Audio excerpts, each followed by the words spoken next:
Good evening, everyone, and welcome to City Council meeting of City of St. Gabriel. Today's date is Tuesday, October 5th, 2021. I now call this regular meeting to order at 6:31 p.m. Tonight's Pledge of Allegiance led by Vice Mayor Tony Dean. Vice Mayor, go ahead. Okay, please stand, face the flag, put your right hand over your heart and repeat after me. I pledge allegiance to the flag of the United States of America and to the republic for which it stands, one nation under God, invisible, with liberty and justice for all. Thank you.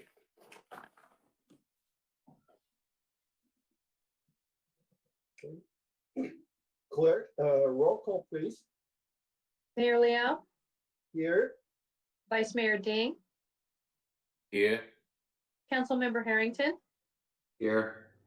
Councilmember Menchaca, Here. Councilmember Pu. Here.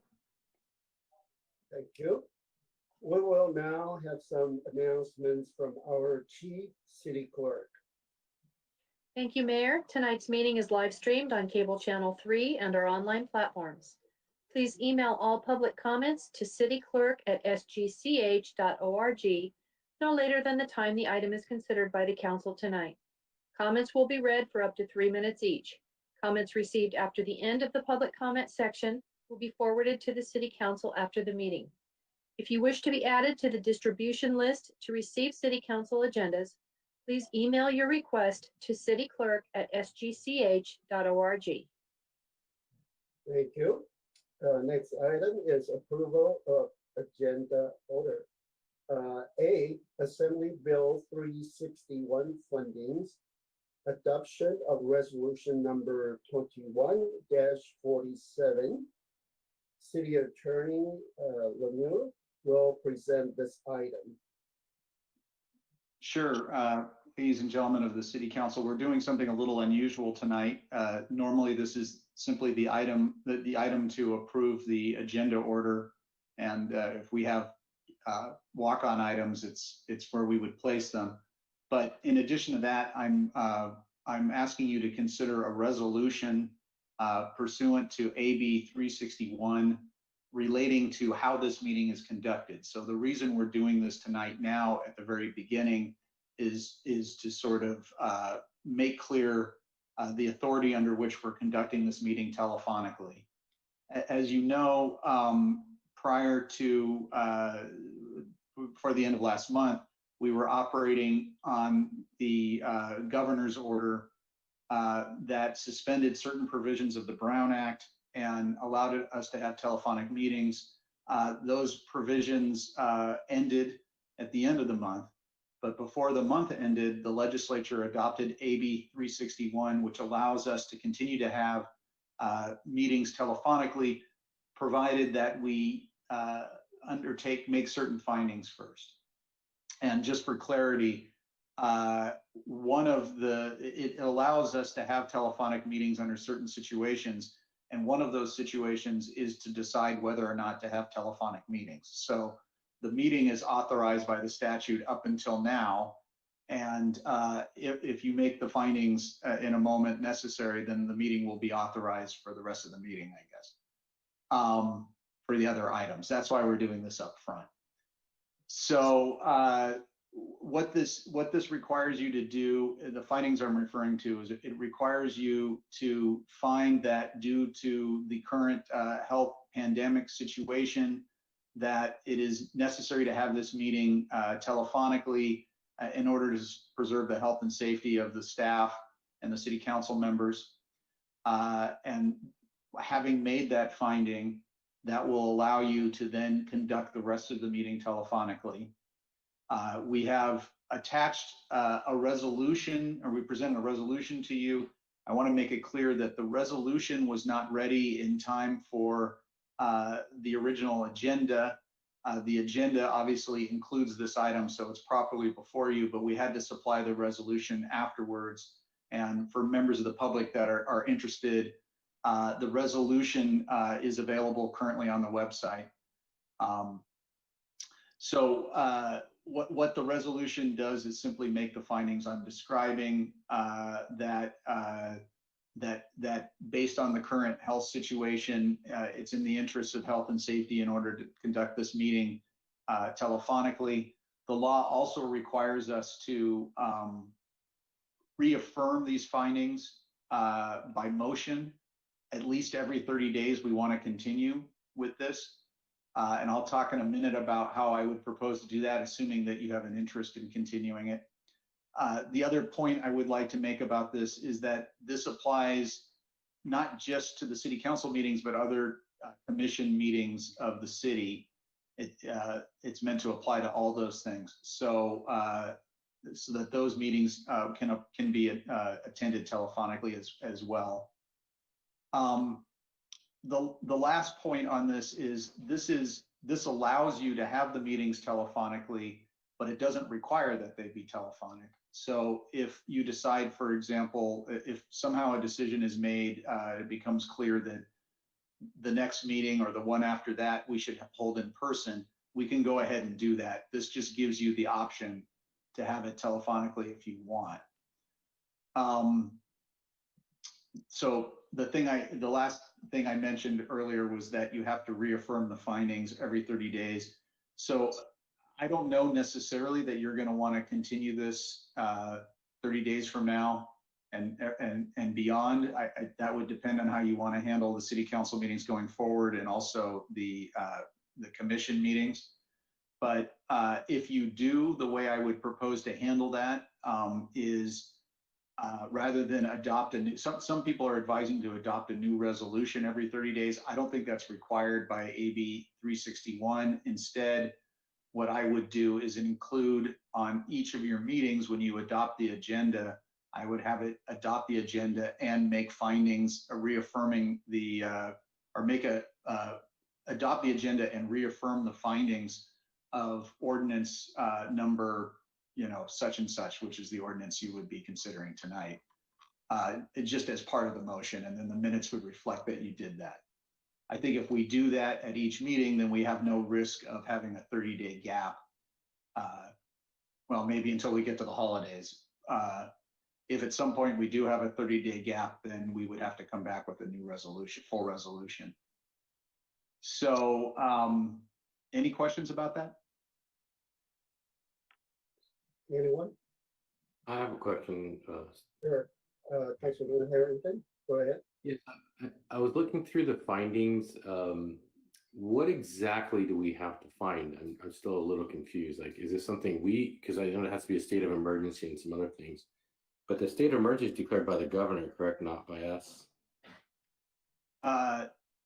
We have to find that there has to be a state of emergency, and then we have to find that social distancing is in the best interest of the city.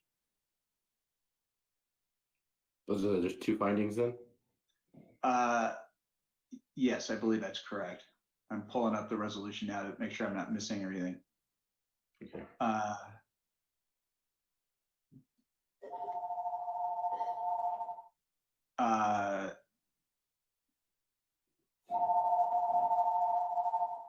Yeah, I believe that's right. And those are contained in the resolution itself. Okay, thank you.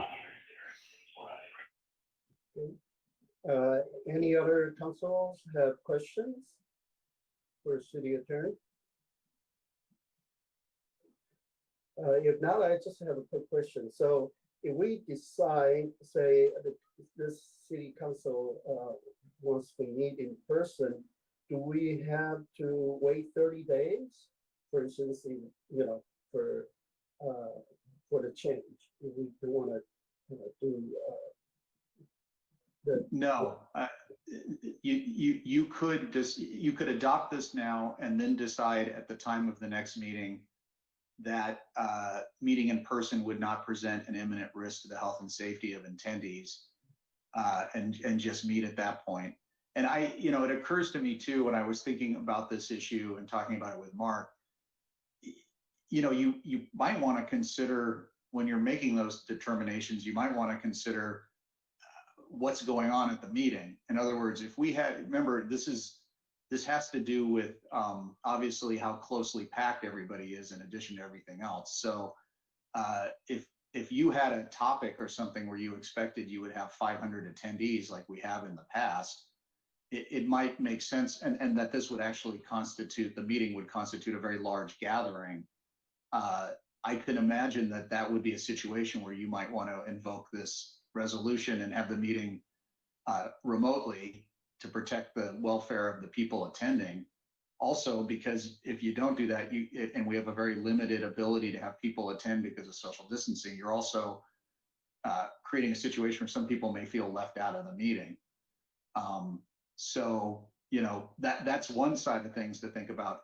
The other thing that I thought would be worth considering too is, you know, when we're talking about our other commissions, you know, we've got different people and we have different commissioners and different staff attending that, and they may have unique considerations regarding health that might need to be taken into consideration too, right? If somebody, for example, has issues that would prevent them from being vaccinated and they have to be on the committee, you know, I don't know, that's just another, I suppose they could probably attend remotely without this, but as long as the rest of the meeting was taking place. But anyway, point being that you, to some level, you might need to consider this on a meeting by meeting basis, depending on what's going on in the world. Okay, well, that's good because I think, well, in the past, we have a large crowd attend the council meeting, and, you know, we decided to move to Mission Playhouse so we can accommodate all these people attending. But hopefully we won't have this type of agenda that attract that many people. But the only concern I have is the ADA accessibility, because as I understand, the elevator is still under work. It's not complete yet. So in that sense, we might have to move to different location because let's say they all are wheelchairs or any other disabilities, they cannot climb upstairs. But my question is, when are we going to have this elevator done? You know, it's been, I don't know, 6 months already? Thank you, Mr. Mayor. It's been actually about 1.5 years that we've had a supply chain issue that we were waiting to get parts for the elevator. I'm happy to say that the elevator company finished their work. They were able to get the last parts that they need. And so last week they were able to finish it. So now we're waiting only on the state to come and inspect it. And assuming that it's installed correctly, we'll get a sign off. I would prefer that we schedule our next meeting, the October 19th meeting.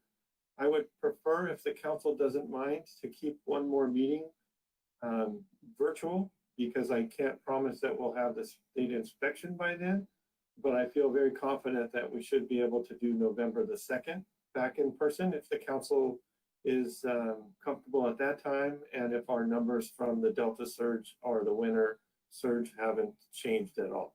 Yeah, So actually, I think if the elevator is not fixed, we have to find a new location. And so I wouldn't agree to that. But the problem is the elevator, it took 1.5 years. Usually for 2-story hydraulic elevator, takes 3 months. 3 months finished. So I don't know why it took 1.5 years to finish that elevator. That's just Mayor? Yes. Yeah, I just wanted to say, I agree with the city manager. I mean, whatever's taken place has taken place with this elevator. We can analyze it until a very late time tonight. But for now, I think we need to start moving forward with this agenda. I think having November, it's a clean cutoff as opposed to starting midway in October. Let's start in November and kind of go from there. That's what I like to propose, just to try to help move the meeting Sure, along. I agree. I think, we have to move to a different location. I think maybe just put online, using Zoom meeting, that would be easier. But as I understand, you'll be out of the country on vacation, and you have to identify where you were gonna be, because according to this new law, it's AB 361, any city council member, the public has to know where you're gonna be. So, And that's okay. I'll work with our attorney, city attorney, but I think, again, just to move forward, it would make more sense just to start fresh, a new month, make sure, I mean, by that time, the inspector from the state would give us the approval. One more meeting, and we waited this long. Hopefully, we don't have any more surges in this city in particular, but also just in LA County. Things look like they're finally going to turn around, but we've gone down this path before, and things change very quickly. yeah, thank you, Councilwoman. As a matter of fact, I've been out to a different city. For instance, I was on the National League Conference. I was out in Texas. And so fortunately, the staff can set up a meeting, with computer, with camera and all that. So I think, any of us need a break, and we need to get away. So it's going to happen, not just you personally, but it's for all of us. We might take time off on vacation. So this can be done either in person, or, if we're going to do one more Zoom meeting, that's fine. I'm not going to argue about that, but it's for the future. We have to abide this new law. Well, actually, it's not a new law anymore. It's AB 361. It's been around since the pandemic, but it's been revised. So I think for me, I don't know if there's any other council have different opinion. I would just take the city manager's suggestion, which is continue to do this Zoom meeting for the month of October, because we have to say this, because last meeting we did tell our public, our constituents, to say, oh yeah, we have to come.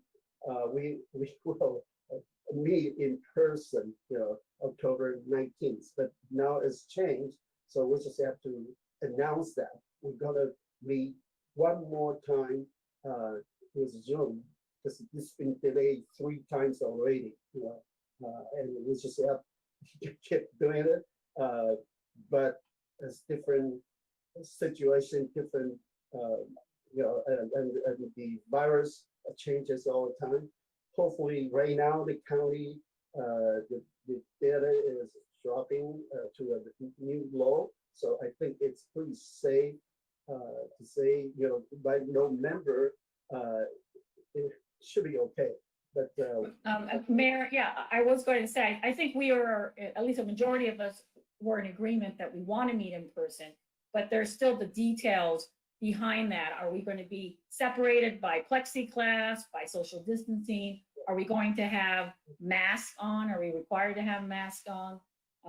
Those are some of the details that are important, not only for us, but for the commissions, because I know commissioners are still concerned. There's Right. health issues. So this gives time for staff to kind of outline what the rules are at that point in time. So I just think it, again, just to help move forward the agenda, I think moving it till November, one more meeting. thank you. We I don't think it's an issue. Can I say one more thing, Mr. Mayor? Since 3 months ago, we set up a partition.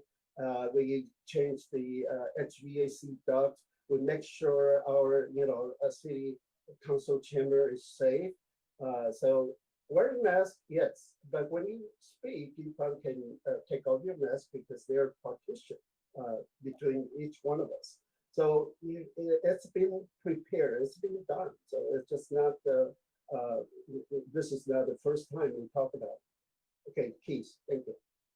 Just one other quick point, just that if this is helpful, I do have clients that have adopted sort of a hybridized approach where the majority of the members at their election have been there in person, but they still have kind of an electronic meeting happening too. And that allows people who are not comfortable with either the masking requirement or the general exposure level to call in, I guess. And so this would allow you to sort of, I guess, segue into full meeting if that's how you wanted to do it, Yes. for what it's worth. So, yeah, I agree. You know, if anyone has a health issue, they cannot come to the council chamber in person. Of course, by all means, they can call and, you know, conduct the meeting by telephone. So, all right. So is there, city council want to make a motion? I actually still have one more clarification, Mayor. Thank you. Keith, Go ahead. so I see that we have also some public comment requirements in there. Have we already made accommodations for that? Because it does require live comment. We can't just read them. It says we have to provide live comment. Well, it says that, but it also says, let's see. It says that the comments have to be given live at the meeting. I don't know. I didn't read that to mean we have to have them calling in per se. I mean, because the comments can be received by email and read in, and that would be a live comment. What's said on item E on page 4 of the analysis, the legislative body must use, may use an online third system, but must provide. Okay. It's either a call-in option or an internet-based service option. So there has to be some way to receive it either through the internet or I guess through telephones. This is what I'm It says reading. in real time too, though. I don't know what that means. What does it mean in real time? So it says we can't require a public comment to be submitted in advance, and we must offer it in real time. So I'm not sure what that means. I know other agencies have interpreted that to mean we have to provide a venue for someone to call in. For example, I know the county does that, and other agencies do that. They provide a queue, like they give a metered or monitored queue, and then they let people call in. I know Metro does that. I know LA County does that. City of LA does that. So I want to see, make sure whether that's a requirement or not, whether we have to provide for live public comment. Because I know that was one of the things that was debated on the updated bill. Yeah, I can tell you that I looked at the legislation, and I'm pulling it up again to make sure my recollections is correct. But I thought about that in connection with how we did these things, and it seemed to me that the live reading of the emails could be considered the internet-based version, provided that we didn't prevent people from sending them in during the comment period. So I think the thing that if we're going to adjust anything for this, I think we have to make sure that, I think in the past we've closed out the time to provide the emails at the start of the public comment. I think it would be appropriate to close them out only at the end of the public comment so that people could comment on what's been said, I guess. I just wanted to check on that, make sure we're in compliance, whether we do need to require live comment or not. So if we could, by the next meeting, at least have an answer definitively. Thank you. Okay, well, any other councils have comments or questions? Yeah, okay. This is Tony. Okay. Yeah, I like the city manager the suggestion for the maybe still like the next time is a virtual, and then for the next one, I saw the November 2nd. I don't know this year for the calendar still say the election date. I don't know that we have meeting, continue have meeting or not. That's the detailed question. Okay. That is a great question. There is one election that's going on. It's only local elections. I think when I say one, I mean that there is a local election going on. I think there are 3 cities and a district, but no national or county or any other election. So that's totally up to the city council. In the past, if there have been real items on election nights, we have canceled those, but I assume that the council would not want to cancel that night because of it being a very light election. But that's entirely up to the council's decision. So are we gonna discuss this November 2nd? My opinion is, yeah, it's a very small election, doesn't affect us at all. So we'll just might as well continue to have in-person meeting on November 2nd. I agree with the mayor. Thank you. All right, so can we have a motion to approve this resolution number 21-47? Motion to approve, Councilmember Pu. Okay, motion, I'll second. second, okay. Yeah, by Councilwoman Menchaca. Assistant City Clerk, please take the vote. Councilmember Harrington, Aye. Councilmember Menchaca, Aye. Councilmember Pu, Aye. Vice Mayor Ding, Aye. Mayor Liao. Aye, Motion passes by a vote of 5-0. thank you. So I guess we still need to approve the agenda order, right? So are there any objection to the agenda order? Hearing none, the agenda order is approved.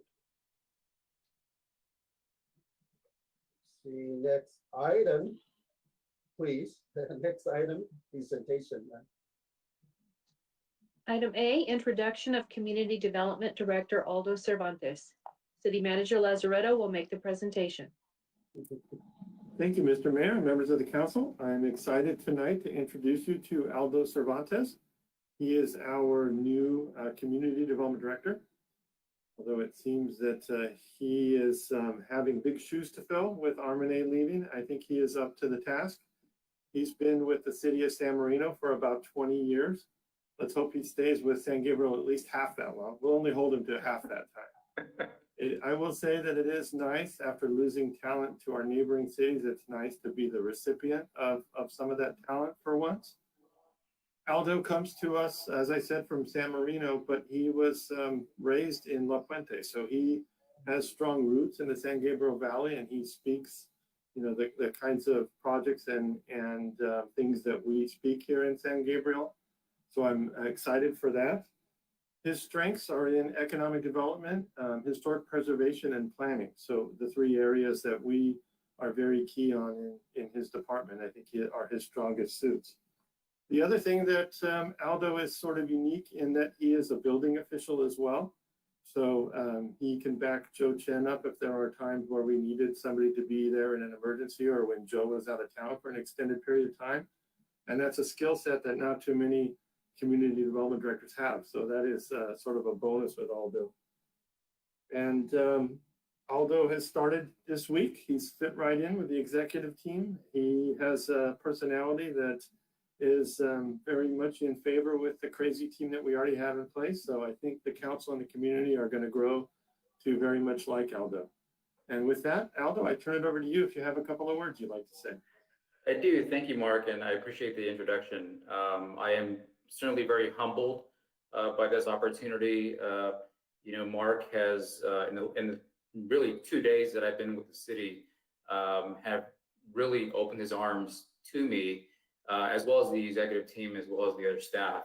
I can tell you now that it's a very special team, very welcoming team, and I feel as if I'm already part of it. And so I do appreciate the warm welcome from the executive team and the staff, and of course the council. I look forward to this opportunity. I look forward to the challenges. And as Mark had mentioned, I grew up in the San Gabriel Valley, and some of the projects that this council is looking to move in the right direction, I very much have a passion for it as well. And so I just wanted to say thank you. Thank you for the warm welcome. And I look forward to working with each and every one of you as we move forward. Thank you and welcome, Aldo. As a matter of fact, the Chinese club, they didn't know it started this week. They already delivered the bouquet, that basket of orchids. But good thing is orchids last 6 months, so you don't have to worry about it. And welcome, I wish I had my bouquet for you, but maybe next week, okay? After you settle in and then you feel comfortable, I'll present a bouquet to you. I Thank you. appreciate that. Thank you. Okay, well, next item, please. COVID-19 update. Presentations will be made by Fire Chief Wallace and Police Chief Harris. Good evening, Mr. Mayor, Vice Mayor Ding, and members of the San Gabriel City Council. This is Steve Wallace, Fire Chief of the City of San Gabriel, and I'll be updating you tonight with, thankfully, a very brief update on COVID and its impact on fire department operations. Mayor, as both you and Councilmember Menchaca have touched on, I'm happy to share that across Los Angeles County and really the whole state of California, it appears that we're seeing sustained signs of recovery from the summer surge. This afternoon, Los Angeles County reported a 7-day test positivity rate that is down at 1.23%, down even from last week at 1.48%. The countywide count for total new infections as of today, so as new infections on October 5th, have dropped to under 1,000, with less than 800 citizens hospitalized for COVID countywide. In San Gabriel, we now have a total case count of 3,632 cases, and thankfully, there's been no increase in our fatalities reported this week. City still enjoys a very high vaccination rate of 86.7%, which is a great number when you compare us to other cities across the county. So our citizens are doing a great job at getting vaccinated. And with regards to the fire department, we're at 100% service delivery. We have excellent reserves of personal protective equipment and supplies, and our EMS call volume is normal as compared to the pre-pandemic volume. One quick note, since we're all looking at boosters, FDA approvals and boosters have remained unchanged over the last week, but Johnson & Johnson did submit data to the FDA, I believe yesterday, for approval of its vaccine. So no, it's no longer one and done. It looks like it'll be a 2-shot deal for them if it gets approved. And as always, we advise everyone to follow their guidance of their doctor or healthcare practitioner when seeking vaccinations or boosters, and all of the vaccines are readily available at commercial pharmacies and clinics. And that is my end of report for tonight. Thank you, Chief Wallace. Next report by Chief Harris. Thank you, Mr. Mayor, Mr. Vice Mayor, members of the City Council. This is Gene Harris, the Police Chief for the City of San Gabriel, and this will also be a very short COVID report and update. We are still currently providing 100% of our service delivery and are happy to report that we have no current employees who are being impacted by COVID. Those that have in the past had no significant issues and have returned to work fully, and again are contributing to that 100% community service. Our PPE stores are robust and continue to be that. We are constantly getting donations of hand sanitizers, masks, etc. We've got so many that we're going to be able to take care of folks for a very, very long time.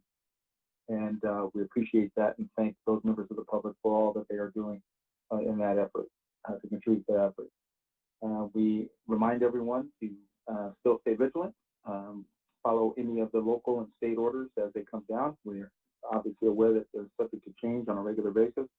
So let's stay informed and make sure that we are referring to the city's website, which is a plethora of information, certainly the county and state health order folks, and see if we can stay informed. That's where we get our most energy in addressing this issue. And with that, that'll be the end of the police department. Thank you, Chief Harris. Any council have questions for both chiefs? I do. So today we received 10,000 hand sanitizers and 6 large pallets. However, I think police station don't have any more room.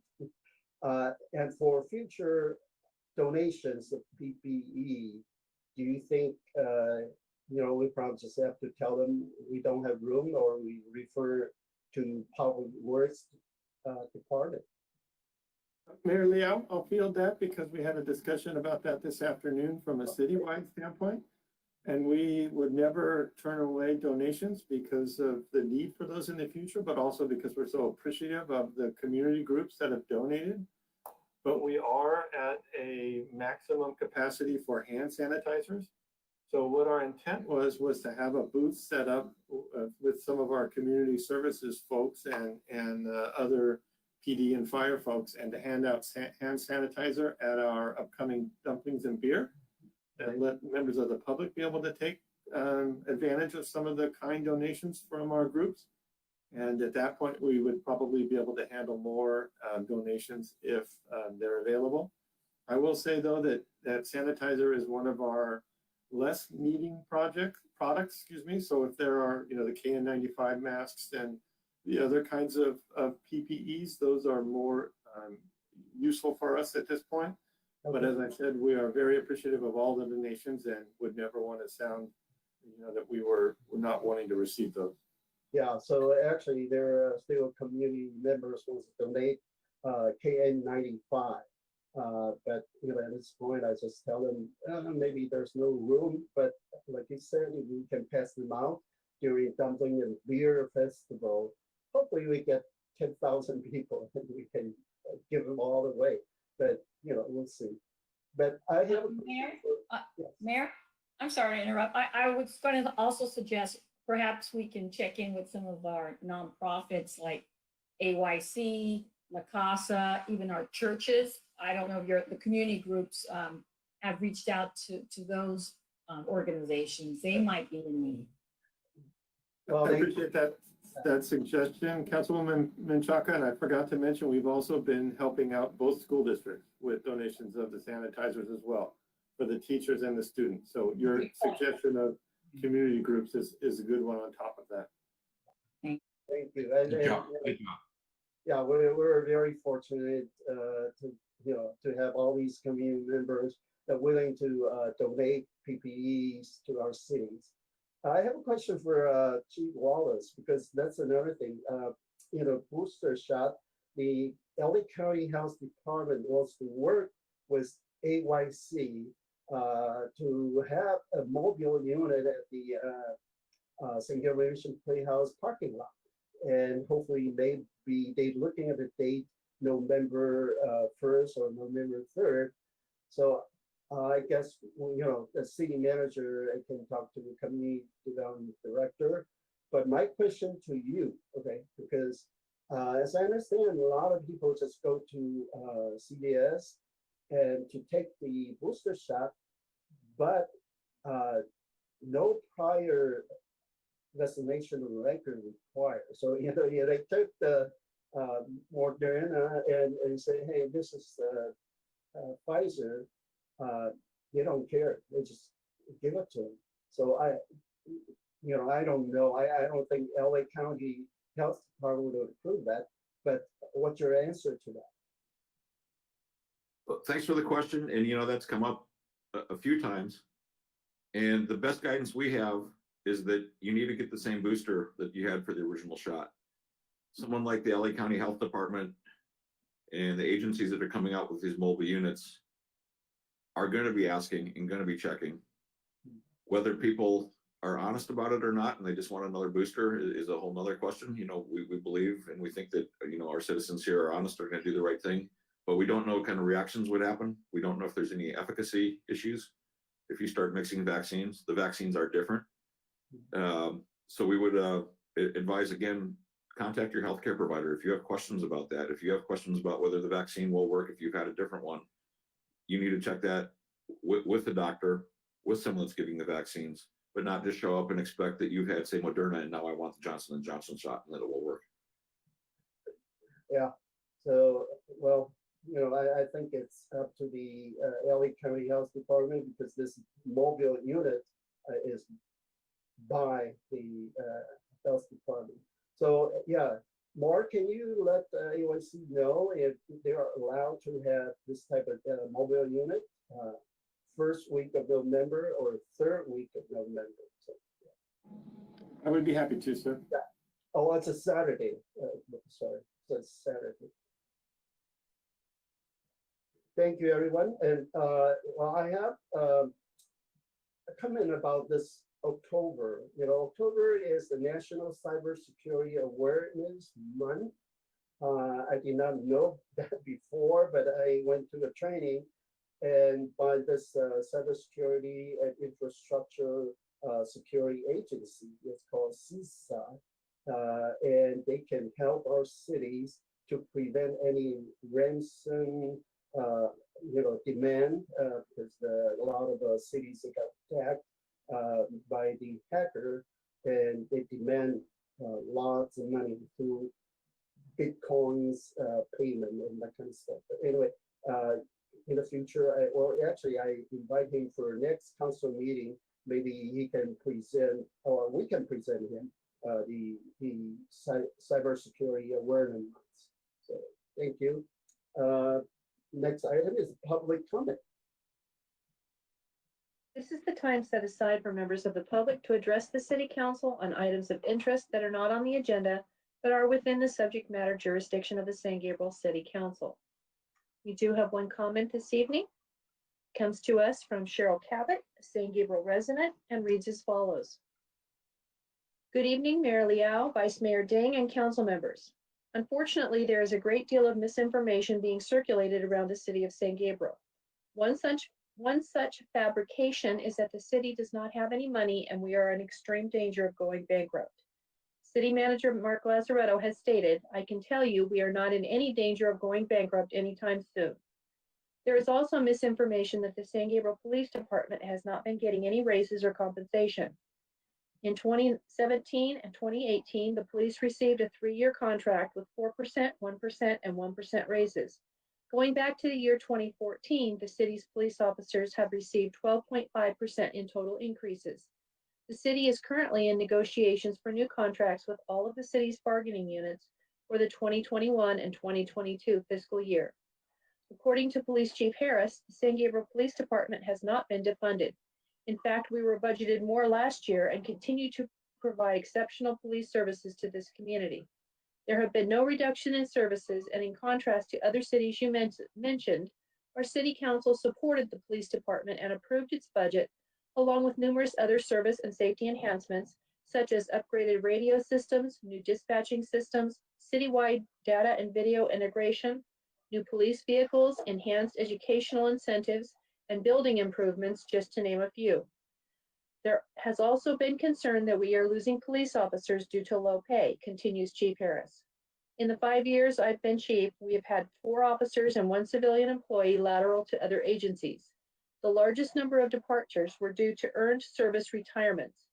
We are recruiting heavily to replace those employees and are constantly evaluating our staff for the most effective service delivery.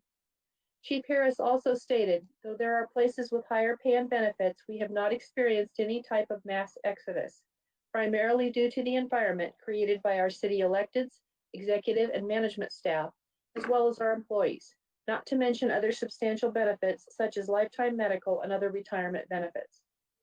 As a small community offering lifetime medical and retirement benefits, that seems to me to be a pretty good incentive for police officers to stay in San Gabriel.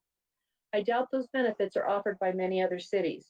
Whether for political reasons or lack of fact-checking, fear-mongering and spreading of misinformation does not benefit the citizens of San Gabriel nor our city as a whole and needs to be curtailed, respectfully. That concludes the comment, Mayor. Thank you. Next item, please. Consent calendar. All items listed under the consent calendar are considered routine, and recommendations will be approved in one motion unless a member of the City Council or public requests separate discussion. We have not received requests from the public to pull any items. Okay.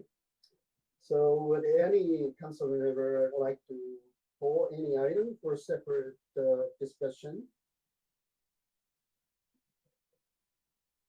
I like to move to approve, Mayor. Oh, okay. Second. Okay. Moved by Councilwoman Menchaca and second by Councilmember Pu. Assistant City Clerk, please take the vote. Councilmember Harrington, Aye. Councilmember Menchaca, Aye. Councilmember Pu, Yes. Vice Mayor Ding, Aye. Mayor Liao. Aye. Motion passes by a vote of 5-0.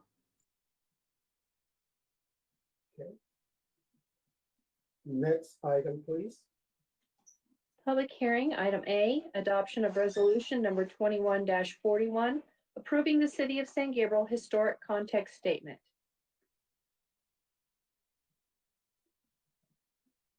I now open the, well, I guess the presentation, public hearing. The staff presentation will be made by Senior Planner Matt Chen. Go ahead, Matt. Good evening, Mayor and members of the council. The item before you tonight is City of San Gabriel Historical Context Statement. And a citywide historical context statement is to identify significant themes and patterns of development in the city. And last September 15 of 2020, the City Council approved a professional service agreement with city's architectural consultant, historical preservation consultant, ARG, which stands for Architectural Resource Group, ARG. And this project, City of San Gabriel Historical Context Statement project, has been 1 year in the making.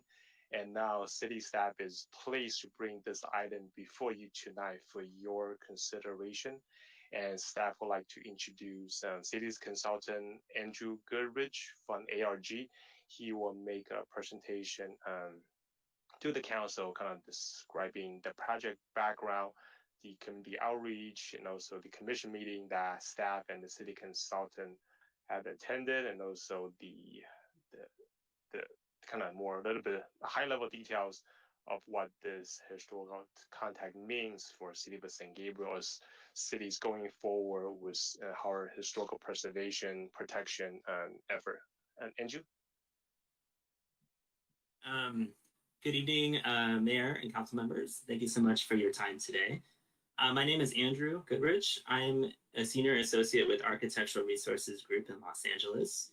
As Matt mentioned, our firm has been working with the city, with Matt and his team, to develop the first ever citywide historic context statement for the City of San Gabriel. This is a very exciting step forward in the city's historic preservation program. So as Matt mentioned, we've been working on this project for the past year or so, and we're very pleased to be here before you tonight to present it to you. Next slide, please.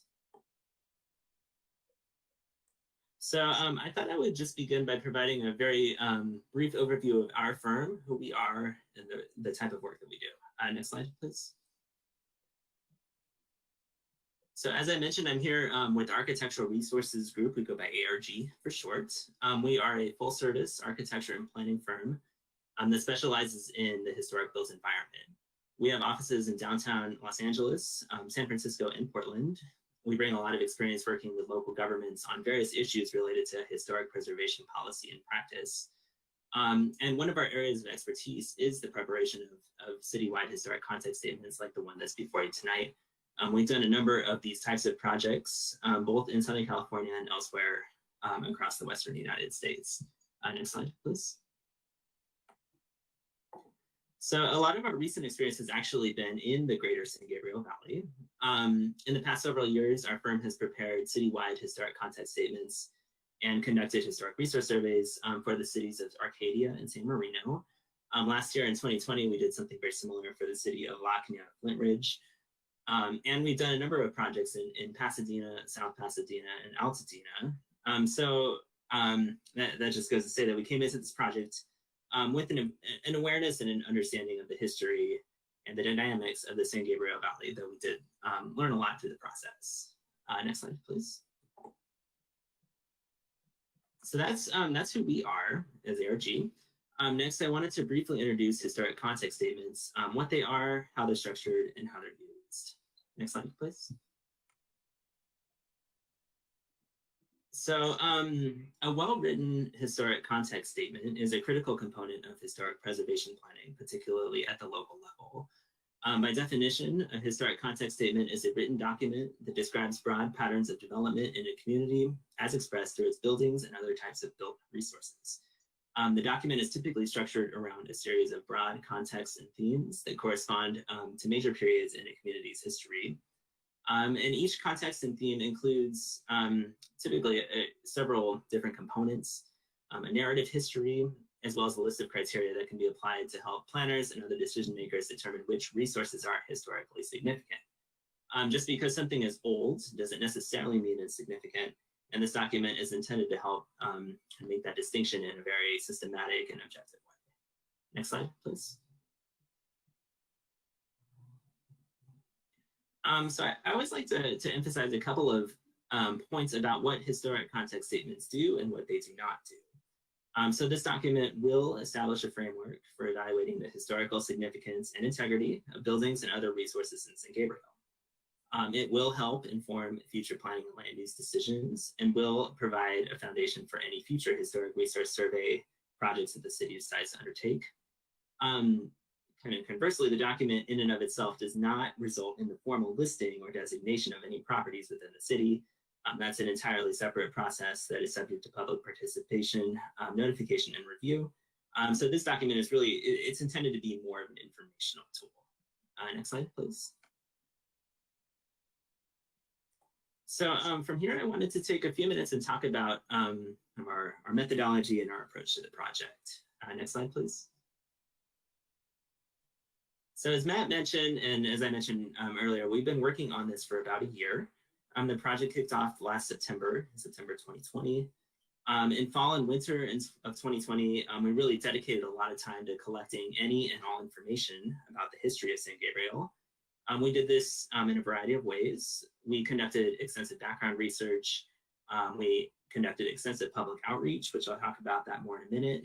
And then this past spring and summer, our team compiled all of the information that we gleaned through our research and our outreach into document form, which is what's before you tonight. Next slide, please. So I'll talk a little bit more specifically about what was done for each task. One of our first orders of business was coordinating a public outreach program to make sure that the project was as inclusive and engaging as possible. So first, shortly after project commencement, we created a web page dedicated to the project. So our team at ARG worked with city staff to get this up and running right away after the project kicked off last fall. ARG produced the content for the website. The city hosted the web page on its website and has kept it up to date ever since. The web page includes pretty much everything that there is to know about the project. It includes a project summary, a timeline with key milestones, a list of frequently asked questions, a link to sample historic context statements that are available online for people to review, and a list of different ways that people could participate in the project if they were interested. So the webpage was it was a valuable way to keep people informed and up to date over the course of the project, particularly during COVID-19. Also last fall, ARG created a public comment form that community members could fill out and submit to us if they had any information or thoughts to share with our team as we move forward with our work. The form included a list of open-ended questions. People were encouraged and invited to share any information about topics or buildings or issues that were important to them, or share sources of information that they would like to see included in the document that we produced. In addition to English, the form was made available in Spanish and Chinese to facilitate participation among members of the community whose first language may not be English. The form was available on the project website. Forms were submitted to city staff, who then in turn submitted them to us. So we were able to see everything that was submitted through this process. Next slide, please. So the images on this slide just show what the public comment form looked like. So the front of the form, which is on the left side of the sheet, included a list of guided questions that are really kind of intended to facilitate conversation and ideas among members of the community. The rear of the form, which is on the right side of the screen, included frequently asked questions, as well as ways in which people could participate. Next slide, please. So these images here, these are the same form, but they show how it was translated into both Spanish on the left and Chinese on the right. Next slide, please. So in addition to the website and the public comment form, in November of 2020, we held a community meeting. Because of social distancing mandates associated with COVID-19, this meeting was held remotely through Zoom. The meeting was advertised on the project webpage. And city staff also worked with the Public Information Office to get the word out. The purpose of this meeting was it was twofold. First, it gave our consultant team at ARG an opportunity to introduce ourselves and to introduce the project to members of the public and the stakeholders who were in attendance. And second, it created a forum through which people could ask questions and share information with our team if they were interested in doing so. We do know that virtual meetings aren't for everybody. Sometimes people don't feel comfortable sharing information in group setting. So in subsequent months, what we did was we supplemented this by conducting one-on-one outreach. We spent quite a bit of time reaching out directly to stakeholders and others who may be interested in the project.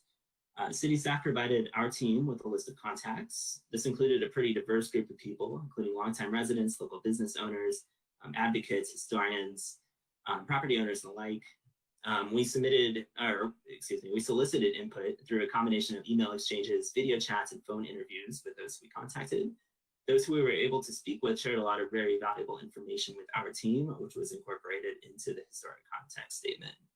So I think the last point I wanted to really hone in on this slide was, in addition to outreach, our team also conducted extensive background research on our end. So we sifted through all sorts of primary and secondary source materials related to the development, the history of San Gabriel. And then as part of our background research, our team also conducted a windshield survey of the city. So for the windshield survey, what we did was we took a full day, and we drove every single street in San Gabriel. We looked at every property, really to get a sense of the major property types and development patterns that are represented in the city. This really helped inform our work. Next slide, please. So the first 6 months or so of the project are really dedicated to collecting information through research, through outreach, and through the windshield survey. For the duration of the project, our team took all of the information that we collected, we sifted through it, we put it all together and produced an initial draft of the historic context statement, which was released in June. This draft was very much a collaborative effort. So our firm, our internal team authored it, but it was reviewed and revised based on input received from city staff and members of the Historic Preservation and Cultural Resource Commission, the HPCRC. The draft was also posted online back in June on the project webpage, and we reached out directly to stakeholders and encouraged them to read it and to really digest it and to provide us with feedback and input and suggestions as to how it could be improved. We received some really great feedback from staff and from the commission and from the community. So our team at ARG made revisions to the document as needed. We polished it up and we produced a final draft of the historic context statement, which is what's being presented before you tonight. So I should emphasize that our team at ARG worked very closely and collaboratively with the commission over the course of the project. We met with the HPCRC 4 times, typically at key milestones, and really solicited their input and feedback in order to make sure that we're staying on the right track and we're producing something that is accurate, relevant, and useful to the community. And we're very appreciative of all the support and guidance and thoughtful feedback from both the commission and staff that was provided to our team over the course of this project.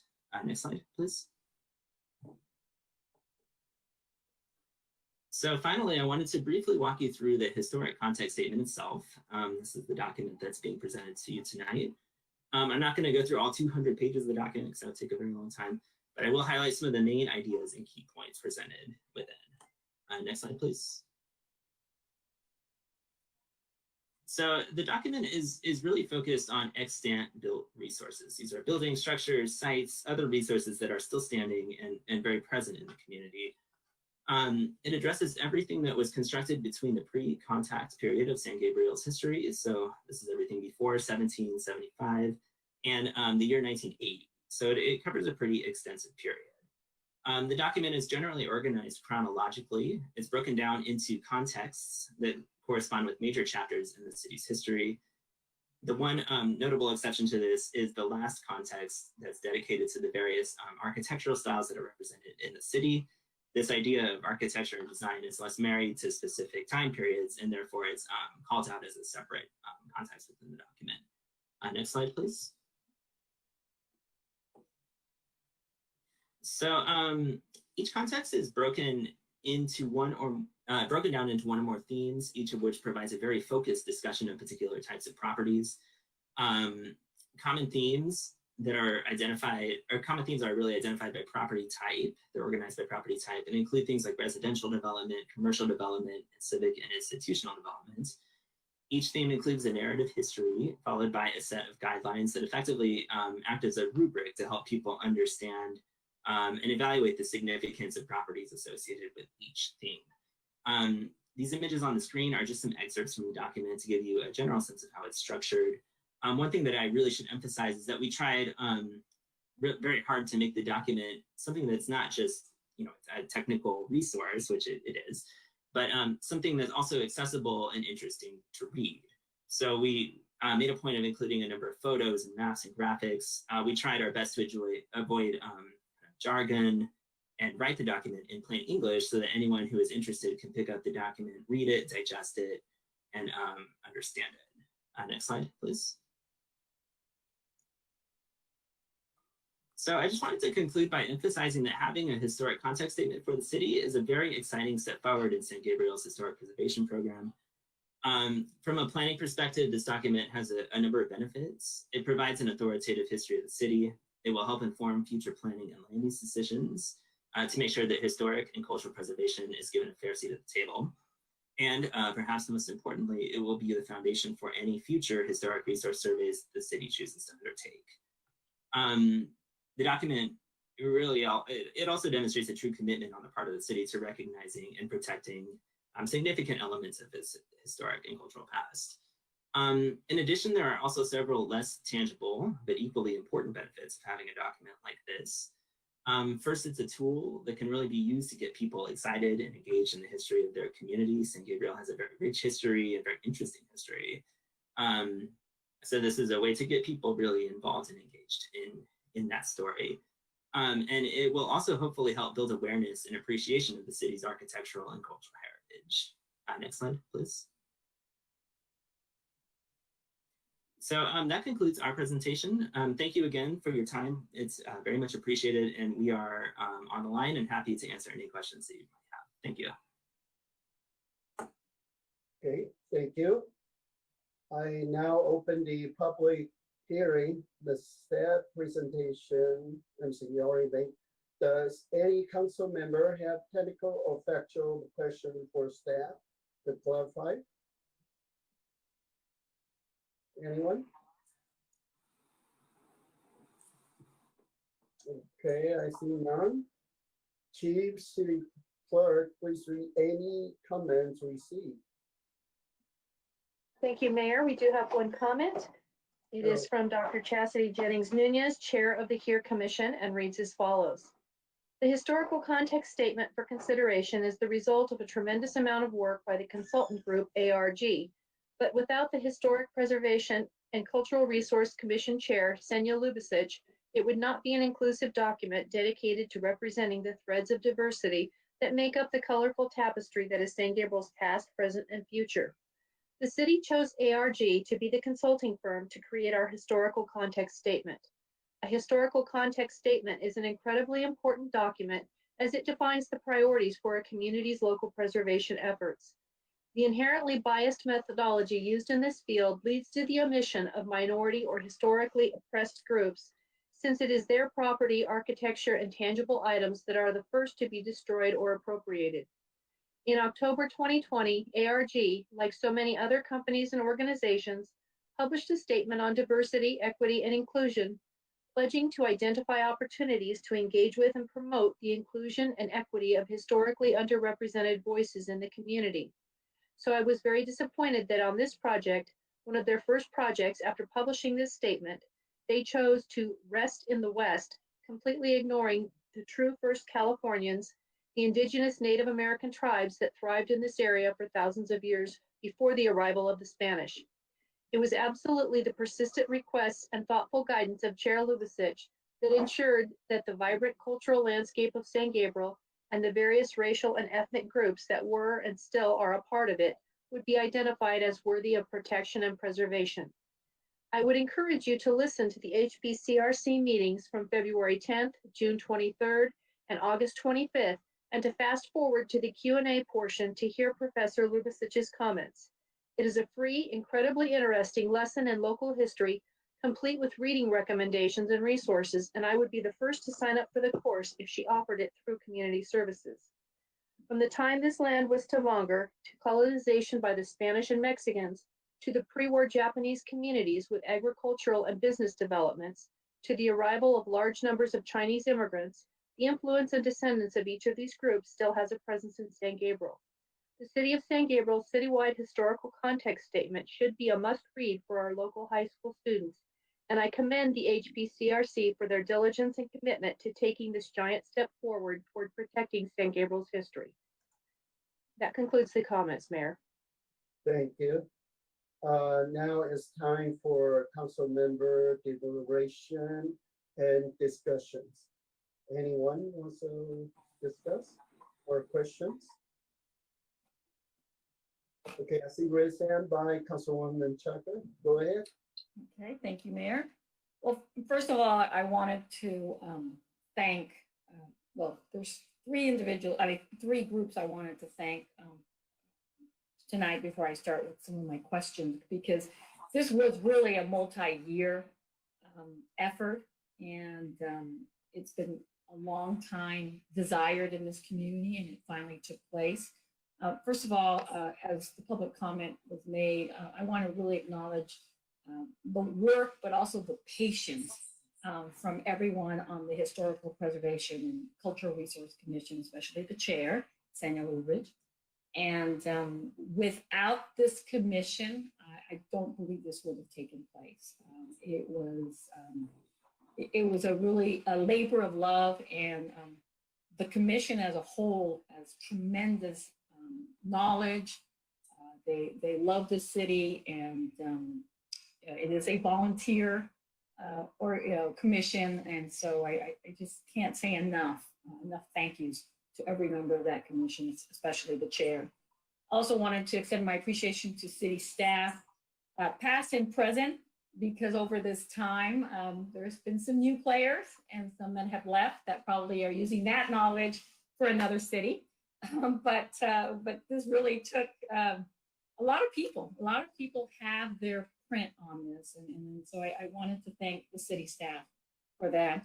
And lastly, I did notice at the end of the 200 pages, there was quite a few resources that were listed, and the one that came to mind very quickly is as a San Gabriel resident that should be recognized, and I like to recognize him right now. His name is Rick Arnold. He happens to be past captain for the police department, but he still lives in San Gabriel, and he's been such a great resource for decades. He's got historical photos and so much information that's been included in this context statement. And so I just wanted to just spend a moment just to really give him credit and thank him for spending the time with the commission, even though he's not a commissioner, but he spent the time in putting this context statement, making sure it was accurate and giving as much information to make it as complete. And so I wanted to turn to either the staff or ARG, whoever would like to answer this. But I believe the context statement is a living document. So that means that it could still be, you could still add, you could still revise. And so I wanted to find out, is the outreach going to continue, or has it just stopped? Because there's still lots to be in my mind after looking at the 200 pages. There's still a lot conversations that need to take place. I don't believe it's done, but I wasn't sure who takes it from here. Because at first I thought, initially that a context statement was kind of like an inventory. It was supposed to list everything, and I like what you said. It might be old, but it's not historic, and so that was a really good point to make. But what makes this different from an inventory? Because I was reading how the next step is an inventory, but I thought this was part of an inventory, or it was the inventory. So if not, there's still some gaps left. So, could someone kind of help me explain what this context statement is exactly as relative to the inventory? Yes, staff can go ahead start, and I'll turn it to Andrew to provide more. clarification, also his experience with other cities, especially neighboring cities. So the context statement is a report to identify the theme and pattern of the development history. So the way we use is to use as a tool or a base, because the next step in our historical preservation process to do actually intense level of a survey. So we're going to use this context statement. If council approves this context statement, the next step will be using issue an RFP to more to use a citywide or even neighborhood-wide intense survey. That what that means is identify each individual buildings. So historical context statement doesn't identify each individual building. The survey will do that to identify each individual building, find out the year that were built, and also any historical significance to each buildings. So that's our next step in the process of his city's kind of historical preservation, and kind of how we kind of lay out how we can continue going forward. I think Andrew can provide a little background based on his experience with neighboring city, which is San Marino, Arcadia, also Lackawanna, Boone Ridge. Yeah, maybe Andrew could explain why certain buildings have already been identified and not others.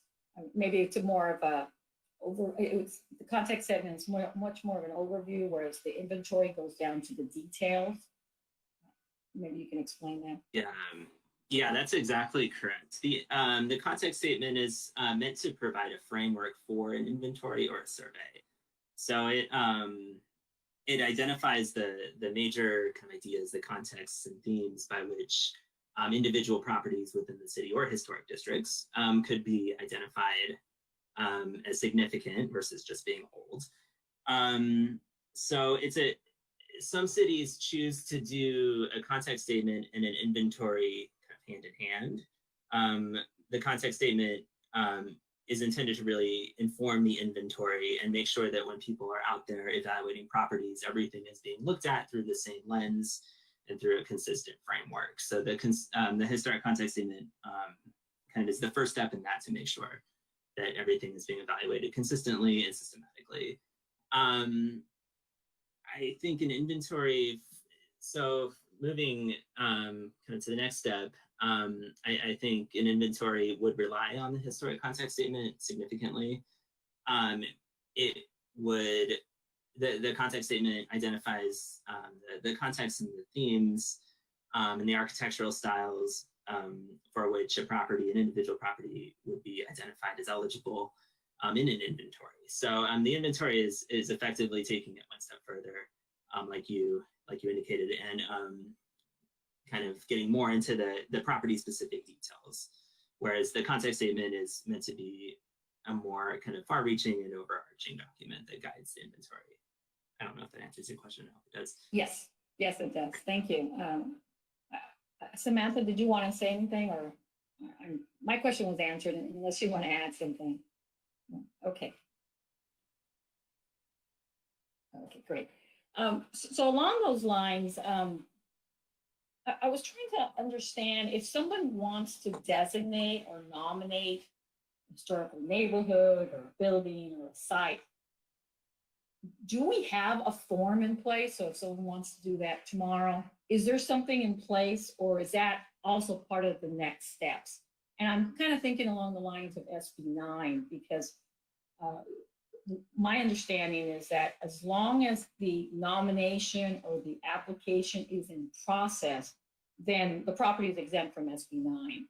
But if we don't have anything in place, then how do we prevent any properties that haven't been designated? Is there something that this context statement is assisting with just by being listed? Is that enough, or do we have to do more to get exempt from SB 9? Maybe that's more of a Mark question. I'm not sure how familiar you are with Samantha. And I know we're going to have that level probably of detail on October 19th when we talk about the legislation, but I'm just trying to understand, is this context statement going to assist with this legislation in any way? Actually, Councilwoman Menchaca, I'd let Matt and Samantha talk about our process that we currently have in place. And then we can talk, as you said, in 2 weeks about how that would affect SB 8 or SB 9 and SB 10. Yes, thank you, Mark.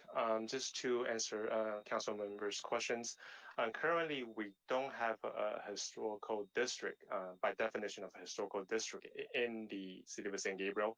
The way our San Gabriel municipal set up is a historical district need to be a formal application that's submitted, and as part of the application needs to be a signature kind of collected by more than 51% of the property owner within that potential district. So within that potential district, at least 51% of the property owner need to be agreed to be designated. They kind of agree their property to be part of a potential district. So, and then that can kind of get the things going, submit it to the city for review, go into historical preservation for review. And then so it also involves the city historical preservation consultant to do an intense level survey of every property within that district to identify, to see if there are criteria or they're eligible to be a potential district. So there are other steps to get involved, going to council meetings, going to commission meetings, intense level surveys, and ultimately at the council meeting, council will decide whether this district is eligible for historical district. So there are other definitely steps involved. Excuse me, Matt. I'm sorry, yes. Matt, just to interrupt. So is that form, if someone asks, I want to nominate my building neighborhood, is that form available on this website that Andrew made reference to? Because I'm looking at it and I don't see the form. Or do we have a San Gabriel form, or we have to go somewhere else to get that form? Like, is it under a state website? Mm-hmm. Yes, if someone wants to nominate just a single property or a district, what the applicant will need to do is file a planning application with the planning division, and that form is not on this historical contact statement website. The historical contact statement websites provide more kind of background information relating to the contact statement itself, not so much about the individual destination, whether it be a property or a district. So it's a separate process. So to answer your question. Okay, so we have a form, a nomination form or guide through the planning department, not through this historical site. So if somebody was interested, how would they know to go to planning? We probably should put that somewhere. And my second question is, I thought we had already designated some districts as historical. Did you say we don't have any? Or maybe I misunderstood you. Yes, right now we don't have any, you can say, formally designated historical district.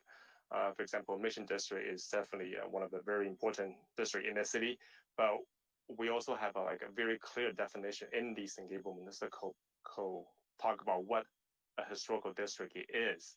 That includes 50% or more of property owner agree to be designated, and also going to various process, including commission meeting, council meeting, to be formally designated as a historical district. Okay, so there's a lot to be done still if we're going to look into the recent legislation to try to get an exemption. So I will leave it at that. We can, but if you can maybe answer some of those questions for our October 19th meeting, that would be very helpful. And let's see, on the public comment, when you said that you receive narrative stories from a variety of participants, and you had them in Spanish and English and Chinese, I'm just wondering, what was the numbers look like? I mean, did you get feedback from 5, 10, 50? This is a living document. Are there more individuals that still need to be interviewed? And the reason I'm asking is there was somebody that I spoke to that I thought for sure she would have been interviewed, and she hadn't been interviewed yet, and she's been here, she's 80 years old, 80 plus.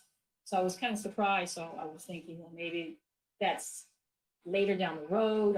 I wasn't quite sure, where do we go from here? Because these are people we should be having these interviews with. And maybe it doesn't belong here. Maybe it belongs somewhere else in our historical treasure chest of documents. But what are we doing with those stories in multiple languages too? Yes, at the beginning of this project, staff reached out to the Historical Preservation Commissioner as well as San Gabriel Historical Association to get a list of community stakeholders that the consultant will be reaching out to. It's my understanding that we have a 30 plus name on the list. And so what happens, the consultant ARG Andrew in particular sent the email or contact all 30 of them. So I think Andrew can kind of let us know like how many were contacted.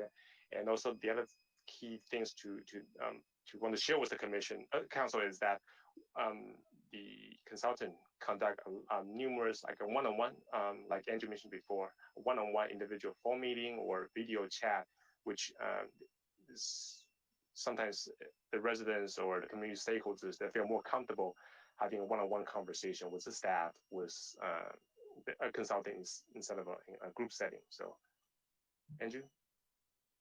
Sure. So I'm just building off of what Matt said. As he indicated, we did reach out to about 30 people individually. This list did come from the city. It was informed by the commissioners as well as the San Gabriel Historical Association. So it's, you know, maybe we didn't reach every person we should have reached, but we did try really hard to reach out to those people who we knew might be interested and could provide a variety of perspectives.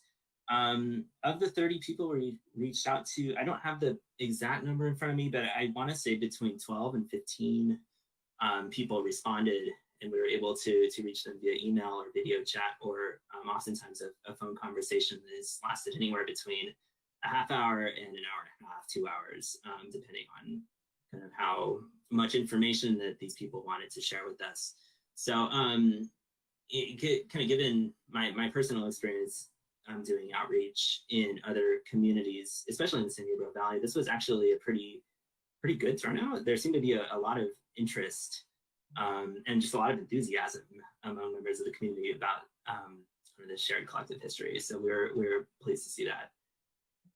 So if people want to share, you know, for whatever reason they weren't on that list of 30, I'm looking again back onto the website. It has the public comment submittal form. Who will be getting that going forward?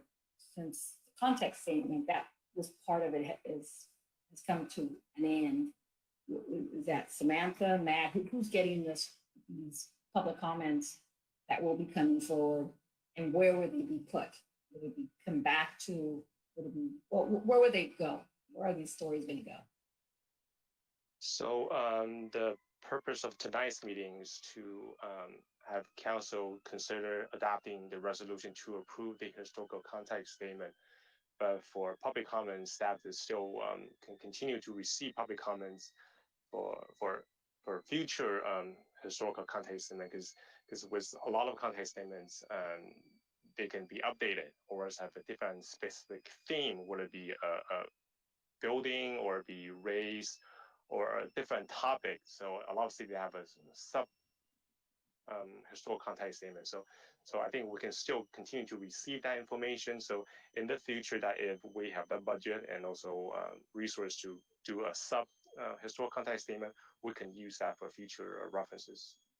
So it will be stored and at some point be used for the historical content statement or for some other purpose.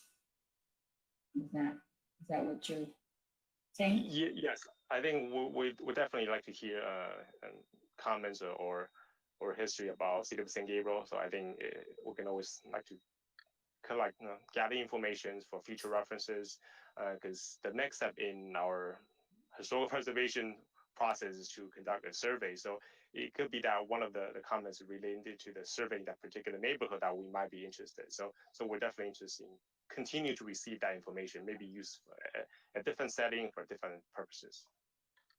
So it'll be used, city staff, ARG is not responsible for it. Now it falls with the city staff to collect and save and hopefully one day be able to put it in a document that everybody could have access to. Is that correct? Yes. Okay. Thank you so much. That was all. Okay, thank you. Any other council member have questions? I see raised hand by Councilmember Hu. Go ahead. Yes, thank you, Mayor. I don't really have a lot of questions, but I just wanted to echo Councilwoman Menchaca's comments at the beginning. It is a really fascinating read. There's a lot of really good information in it. So thanks to ARG and to the staff and to the commission, as well as community members who participated in it. You know, I'm glad there's also detail in here about how redlining and racially discriminatory practices, you know, are shaped part of the history of the city, and frankly also how you can see a direct line between some of those practices in the 20s and 30s and 40s, you know, lead to to even what we have today in terms of a sort of a difference between North and South. And you know, hopefully as we've progressed, especially in the most recent years, we've been able to try to, you know, bring the community together. And while I think, you know, most of the city is largely integrated from a racial perspective, I think it's also about bringing the entire community together as one city in terms of our priorities and sort of vision for the future. And so, you know, I just wanted to say, I learned a lot from reading this historic context statement, and I think that you know, it's going to be a really great tool going forward.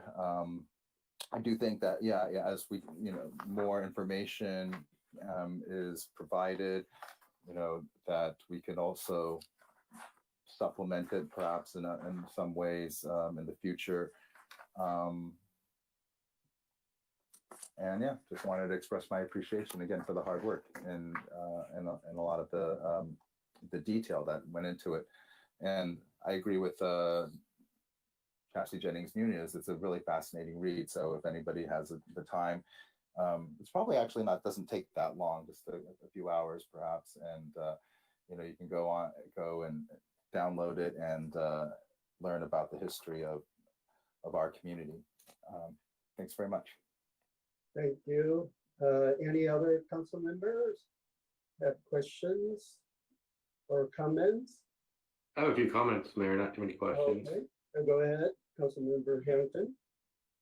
Thank you, Mayor. I'd also like to thank staff and the commission on this. I think it was well presented. I'm glad that we received, I will say, an early copy because there was quite a bit to read. I think it has a pretty good timeline. Overall, it's a good basis, you know, to get moving forward with, you know, I will call now the real work of the commission. Now that we have, you know, we have the base done, now we have to start doing the work. Not that this wasn't a lot of work, but it really is a necessary document to move forward. So I really do appreciate all the effort that's gone into this, and I think it's the first step of many. And I see this as both a foundational document as well as a solid basis for what Councilmember Menchaca was discussing regarding some of the historical protections that we may receive if we do this right. So I really think this is timely as well, because, you know, we're going to start seeing effects after January 1st of these new assembly bills. I don't know how fast we'll see them, but I'm sure people that are interested will probably try and get their projects in quickly just before there's any time to take action protecting us. So I really do appreciate all the effort that's gone in. So thank you, everybody. Okay, thank you. Any others have comments? Mayor? Yes, Yeah. go ahead, Vice Mayor. Okay, yeah, okay, so yeah, I'm saying same comments like the rest of the council member. So really thanks the staff and our Historical Preservation and Cultural Resource Commission. They do a good job. Also ARG do a good job. I got this almost 200 pages. I still need to spend more time to read our San Gabriel history. So it's really good for us I think not for the future also not just for our council member, and I think for all the residents, especially for the young generation. So see how it's a great history for our San Gabriel City.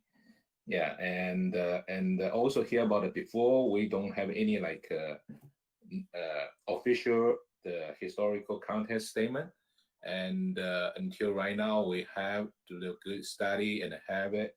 And I think today is it's I know that need a lot of improvement based on the public comments. Yeah, so we need like improvement. I think the Matt already answer the question. It's we can do the improvement for the future. Today, it's just for the approval for the draft for the this statement. For me, it's a great statement. So if we okay, we can moving forward. At least we have the first statement for our city for historical statement. Thanks for the mayor. Okay. All right. Yeah. Thank you, Vice Mayor. So I guess everyone spoke. Well, yeah, I want to thank our staff and ARG to give for doing such a great job. One of our former, police captain, Rick Arno, he has published a book about St. Gabriel, and actually everyone can buy a copy from the gift store from Huntington Library, and I'm sure you can buy them online too. And so it's a very detailed book about the history of St. Gabriel with lots of pictures. However, there's still something missing because the Chinese were here. They built the railroad from LA all the way to El Paso, Texas, and that brought in, I don't know, millions of economy, helping LA and also Texas, and also they shipped the people from Texas to LA, so and vice versa. Anyway, Chinese were there at the corner of Mission Drive and Santa Anita, but it's a small Chinese, well, I'll say not a Chinatown, but it was a small village, but it was unfortunately was burned down. And then, that was 100 some years ago, and 100 years ago was the Japanese, governor and came to St. Gabriel. So they started St. Gabriel Nursery and Forest by Yoshimura and his wife. It's over 100 some years. They stay in St. Gabriel, period. And as a matter of fact, at the time, there's a lot of Japanese immigrants came to St. Gabriel from one small city, that's Yamaguchi. And for some reason, that specific population likes to come to United States and especially St. Gabriel. So that's something very fascinating history, because if you look at the Yamaguchi, they have 9 prime ministers, from that town. So this amazing town in Japanese, politics. So this is something we can appreciate. But like I said, this is great. The historic context statement. As long as we can go back in history and preserve the buildings, especially our mission. This year is celebrating 250 years, and that fortunately the building is still standing and in very good condition. So that's something that we all want to appreciate. And so this is again, I think we can reach out to more community people and receive more comments. And I added to our history context statement, and this will be more inclusive for all the residents in our city. So anyway, Anyone wants to move the motion? Motion to approve the recommended action. Okay, I'll second. all right, motion by Councilwoman Poole and second by Councilwoman Menchaca. Assistant City Clerk, please take the vote. Councilmember Harrington, Aye. Councilmember Menchaca, Aye. Councilmember Pu, Yes. Vice Mayor Ding, Aye. Mayor Liao. Aye. Motion passes by a vote of 5-0. Thank you, thank you. Next item, please. Item B, adoption of an ordinance to amend chapter 153 of the San Gabriel Municipal Code relating to term limits for the Historic Preservation and Cultural Resource Commission, ZTA 21-001.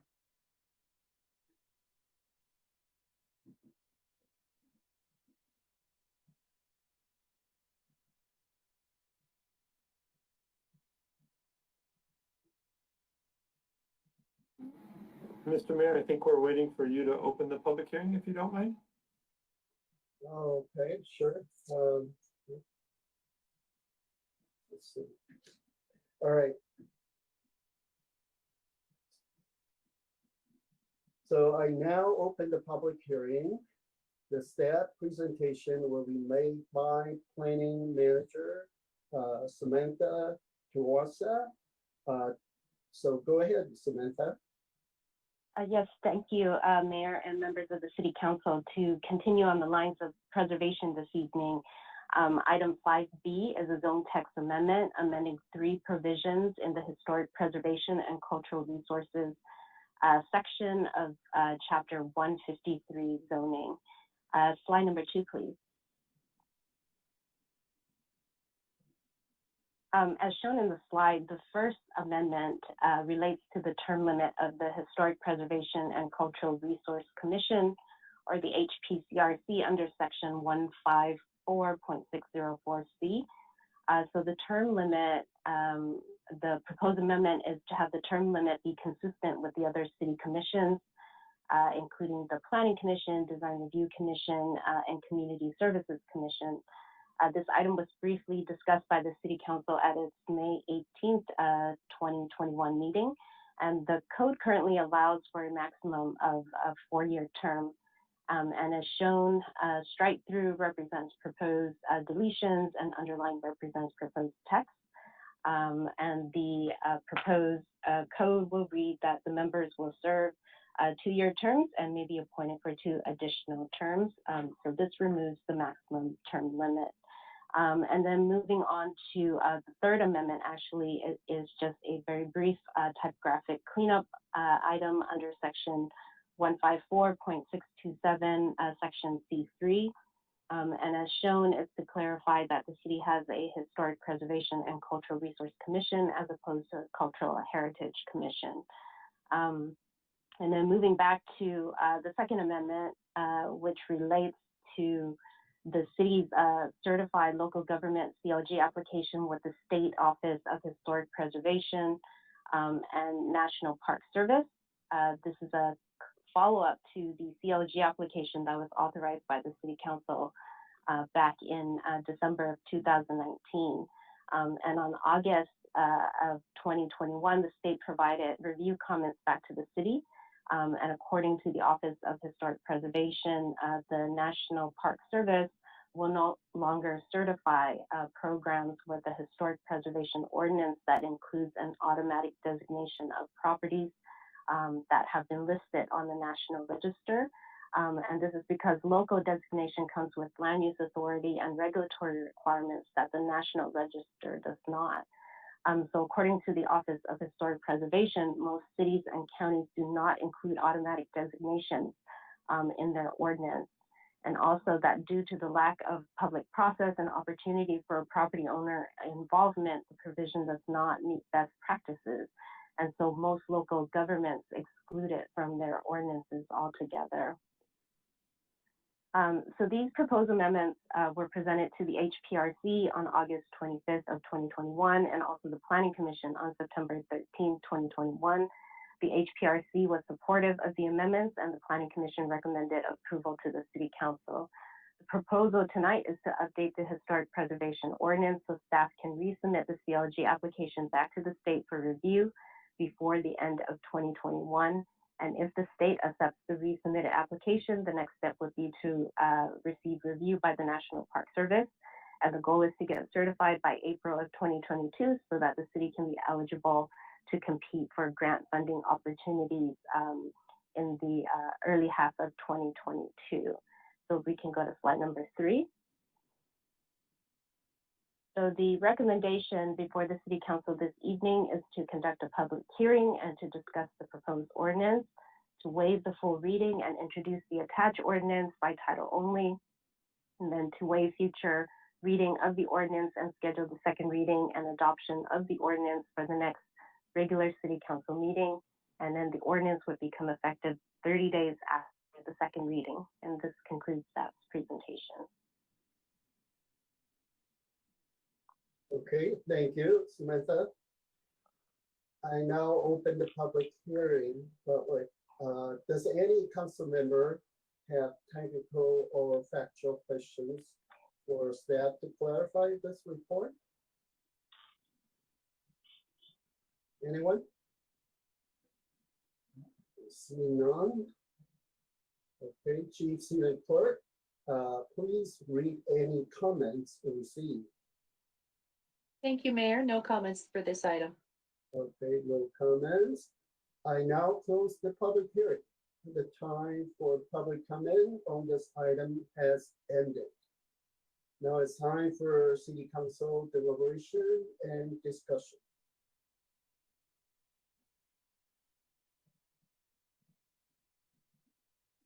Well, I was just going to move, I see Councilmember Pu, I was just going to move on the recommended action, but if Councilmember Pu has questions. No, I was going to do the same. It's Oh, pretty straightforward. okay. So, So I'll so move I'll- it. and I second. So, well, oh, that's good. As someone new, instead of just you two, we'll give a chance for another person. All right, so moved by Councilwoman Menchaca and second by Vice Mayor Ng. Okay, Assistant City Clerk, please take the vote. Councilmember Harrington, Aye. Councilmember Menchaca, Aye. Councilmember Pu, Aye. Vice Mayor Ding, Aye. Mayor Liao. Aye. Motion passes by a vote of 5-0. Great. Next item, please. There's no continued business this evening, so the next item is new business item A, body worn camera purchase. Police Chief Harris will make the staff presentation. Mr. Mayor, Mr. Vice Mayor, members of the council. Before you, you have a staff report for the purchase and implementation of body worn cameras. The police department staff has researched the feasibility, benefits, and costs of integrating WatchGuard's body worn cameras, or BWCs, in the system with the San Gabriel Police Department's WatchGuard in-car dashboard camera system. The integration is set for immediate implementation upon approval. Body-worn cameras, or BWCs, are a technology that consists of a camera, which is normally worn on an officer's uniform, with a forward-facing camera that records community members and law enforcement officers. The audio and video recordings are then stored in a cloud-based system, and they allow us to review the footage as evidence. And it's been shown that the BWCs serve as a multi-layered tool for enhancing service delivery, aiding in prosecution of criminals, identifying areas of operational improvement, improving community and police relationships, while mitigating civil liability and reducing complaints against officers.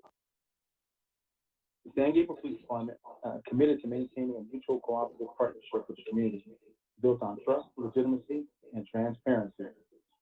Undertook the task of reviewing 5 different body-worn camera systems, and eventually settling on the WatchGuard system, which is the one that will integrate with our current system and give us the best in-field results. The body worn system will allow us to monitor operational activities and certainly reduce the number of adverse contacts between the public and law enforcement officers.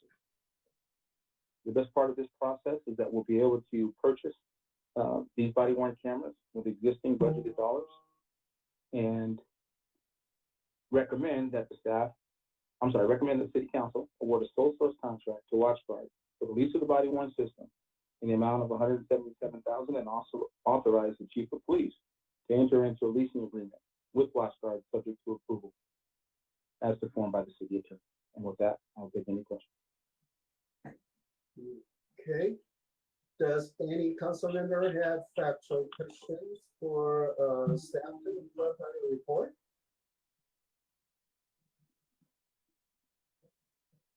Anyone? Okay, none. So this time for public comment on this item is now closed. Chief City Clerk, please read any comments received. Thank you, Mr. Mayor. There are no comments for this item. Great. So now it's time for our council deliberation and discussion. Okay, I see you raised hand by Councilwoman Tucker. Okay, thank you. Chief, I have to tell you, the two questions I get quite often are number one, about body cameras, and number two, when are we going to get a new parking ticket machine?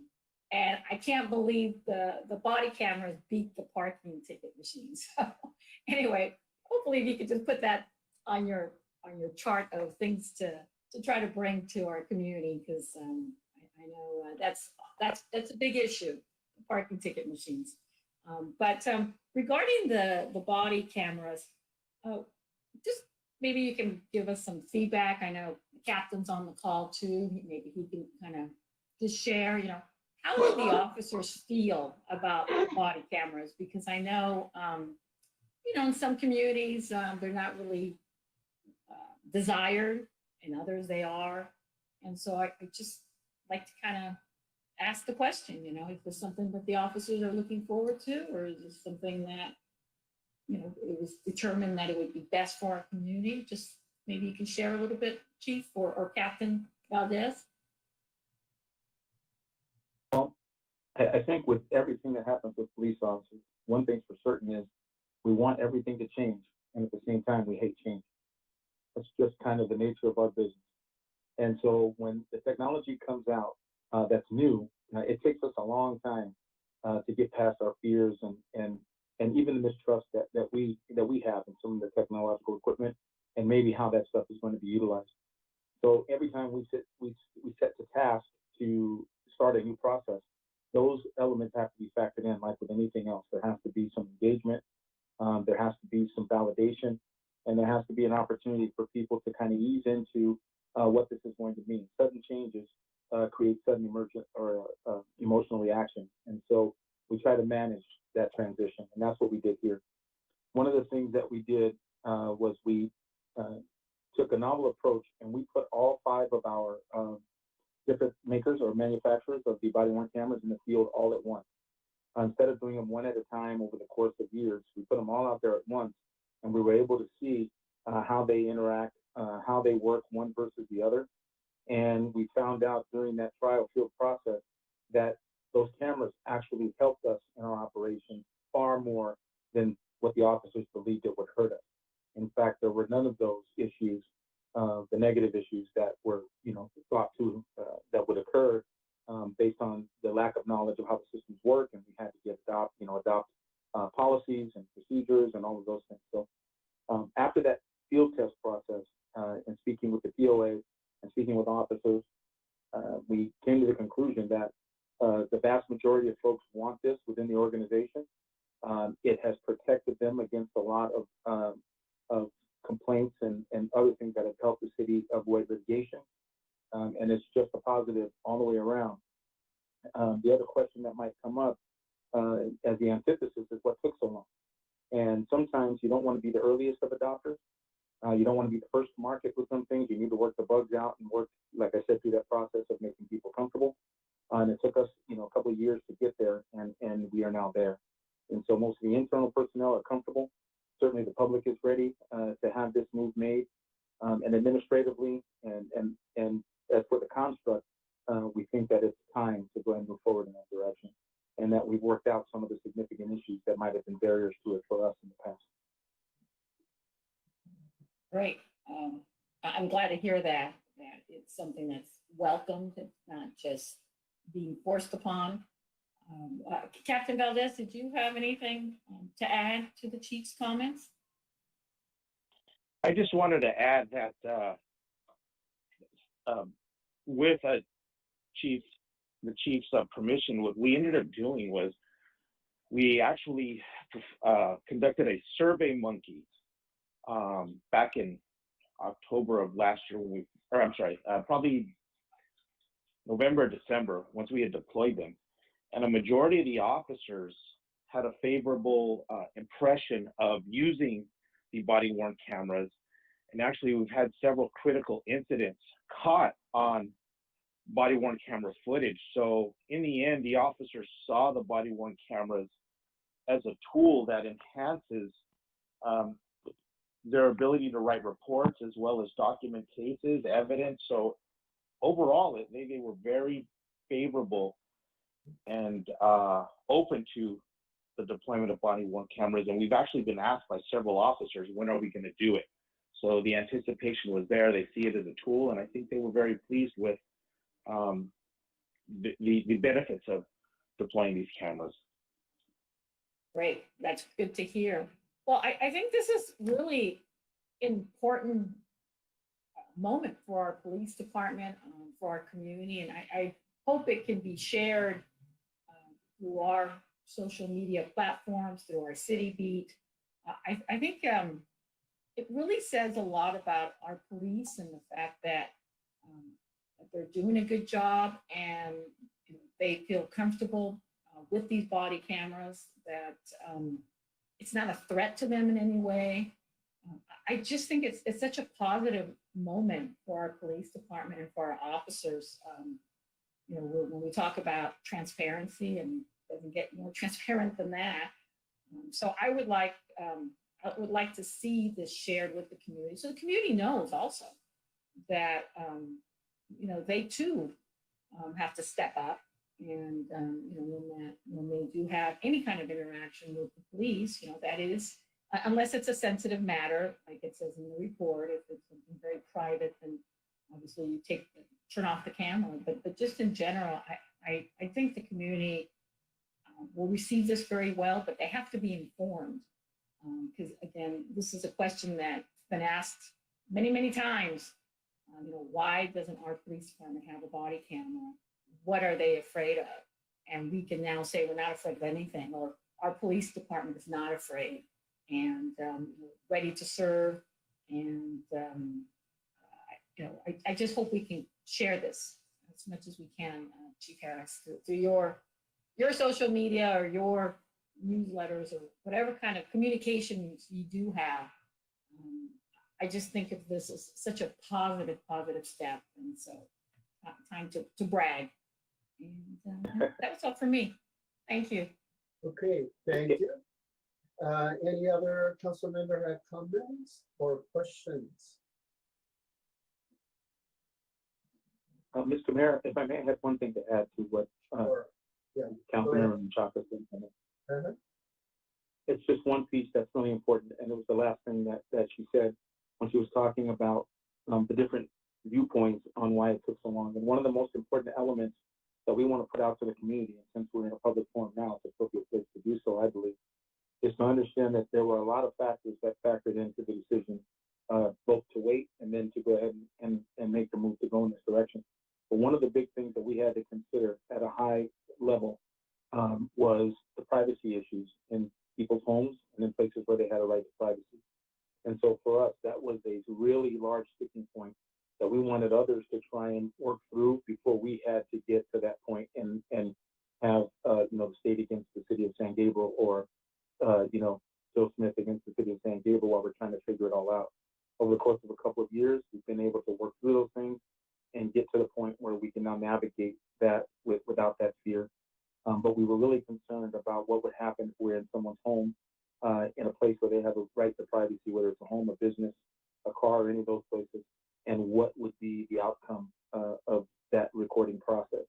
And that took a lot of input from the state level, the legislators, took a lot of input from agencies who've had to go through it and then figure out how to navigate it. And then now us, who are kind of the late adopters, but I think most appropriate in our adoption process, that we have that now worked out so that people don't have to be afraid when we are in their homes. And they don't have to be afraid to understand that they're on video. And then we certainly will use best practices to work through when and where we can turn the cameras off and how that's going to work so that we don't have any issues behind that. So I appreciate the input, Councilmember Menchaca. That's a very important issue to make sure the public is aware. Okay, thank you, Chief. Yes, let's hand by Councilmember Fu. Go ahead. Yes, thank you. I also agree that this is, a really big moment for us as a city and for the SGPD. I want to thank the chief for finding the money in this year's budget among other savings here and there to be able to bring it forward this year versus waiting a whole nother fiscal year. I guess instead of like asking a bunch of questions with respect to all the other things that these body cams entail, I was wondering if perhaps we might be able to have a memo or potentially even a study session regarding the legal aspects of what this, what the body cams entail, how long videos needs to be stored, and some of those other things. Because if we do end up getting questions from members of the community about different situations, it would be good to have at least some background. Because I honestly, while peripherally have been paying attention to the discussion of not just tonight, but I mean over the course of the last several years regarding body cams. I can't say that I know with specificity what the legal rules are with respect to when and where they should be turned on, turned off, this, that, and the other thing. So just as a means of being able to also understand and then explain to the community if we need to. Thank you. We absolutely can do that, sir. Great, thanks, Chief. Okay, any other council members? Yeah, I have a comment, Mayor. Mayor Harrington, yes, go ahead. Thank you, Mayor. Chief, I just wanted to thank you and the department. I've been advocating the body cams for a very long time. I think it's a great tool to add to our tool chest. And it's, to me, I see it more as a protection than anything else. I think it really does protect our officers. It protects the public. It protects anybody they interact with, because the camera may not collect everything, but it's also audio, and that's always a big thing. Also, is it's not just because some things happen off view of the camera, but the audio is very important. And the dash cams are great, but they're focused not on necessarily what the officers may be focused on. It gives you a really good broad, I'd say stationary, where the car is facing, but a lot of times even there things happen off camera. And there's been a lot of studies that show, they've done, the Department of Justice has done many studies that show body cams actually help not increasing convictions, but increasing the accuracy, so that those that did do something illegal are more likely to be prosecuted, and those that didn't do anything illegal are more likely to be exonerated. So that's why, and it goes for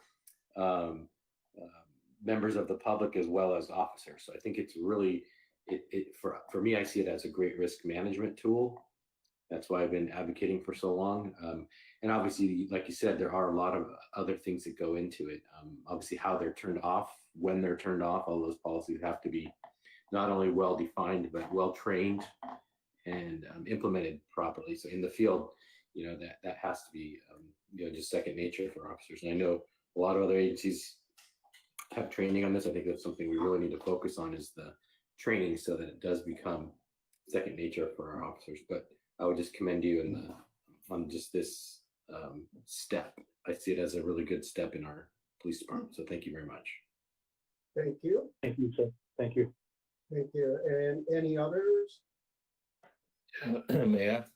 Vice Mayor Dean, go ahead. Yeah. Okay.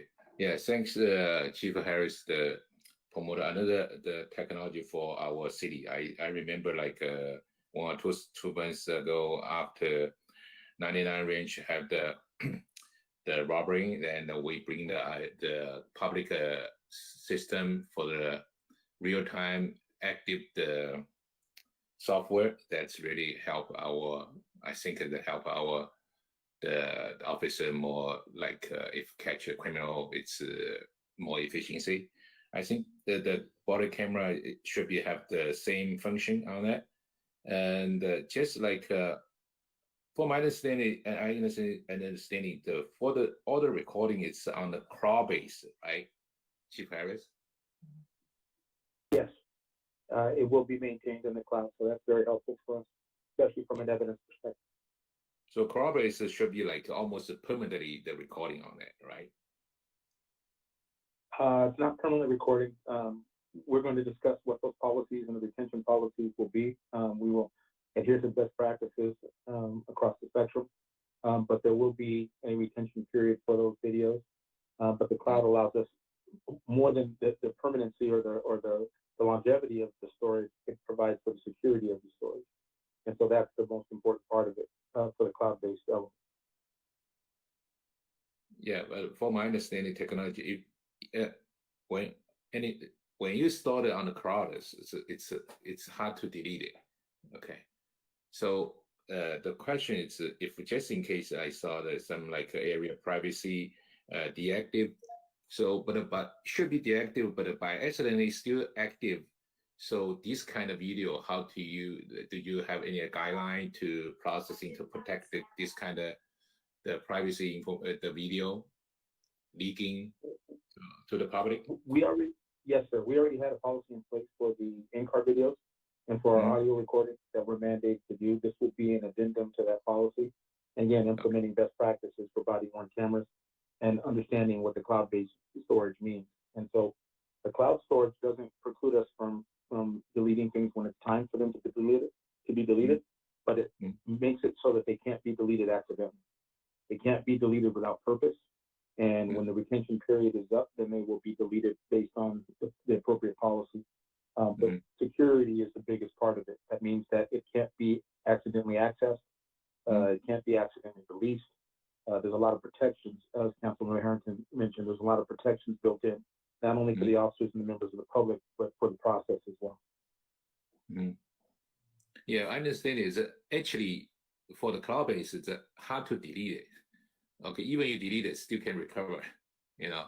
So that's I just talking about when like you already mentioned that we have the if for the execute this kind of video if regarding the privacy for the community, they hopefully they have the confidence to just in case if by accident still recording, they still have a guideline to protect some privacy.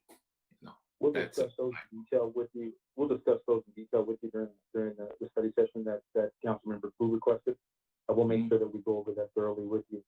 But again, the protections are built in to make sure that we cover all of those issues. I think we'll be good to go. Okay, great. Okay, thank you, Chief. Great. Thank you. Thank you so much. And I just want to congratulate San Gabriel Police Department finally have the body-worn camera. We talked about this maybe 5 years ago, and because the costs are high, it's just impossible. But also the storage of this data.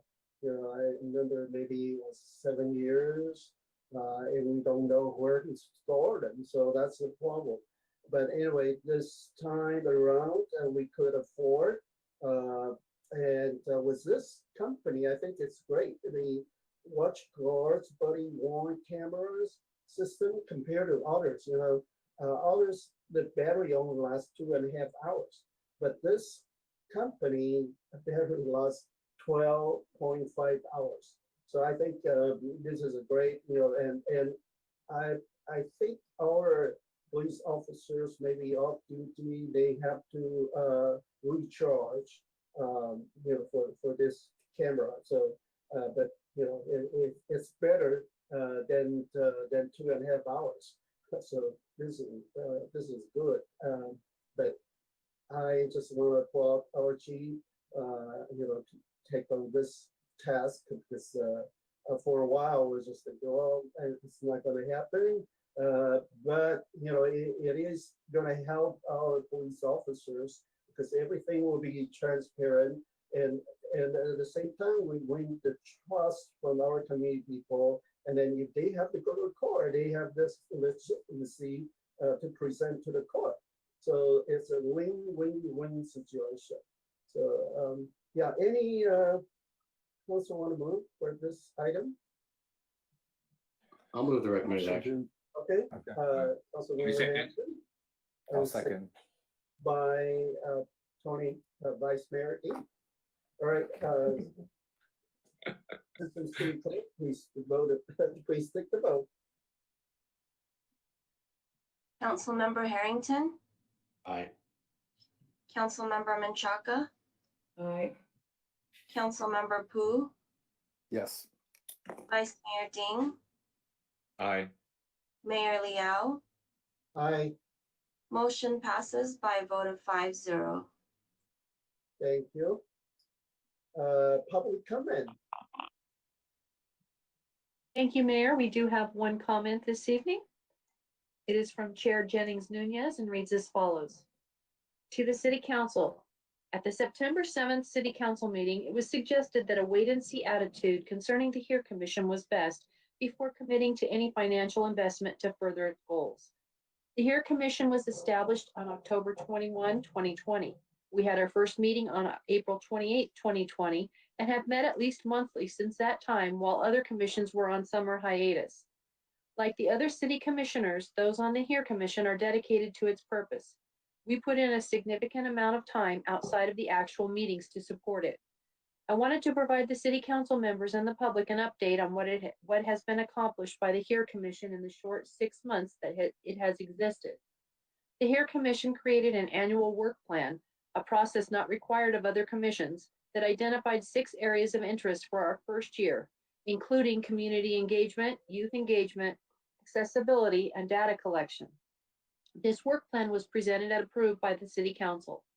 The commissioners and city staff then created a corresponding action plan.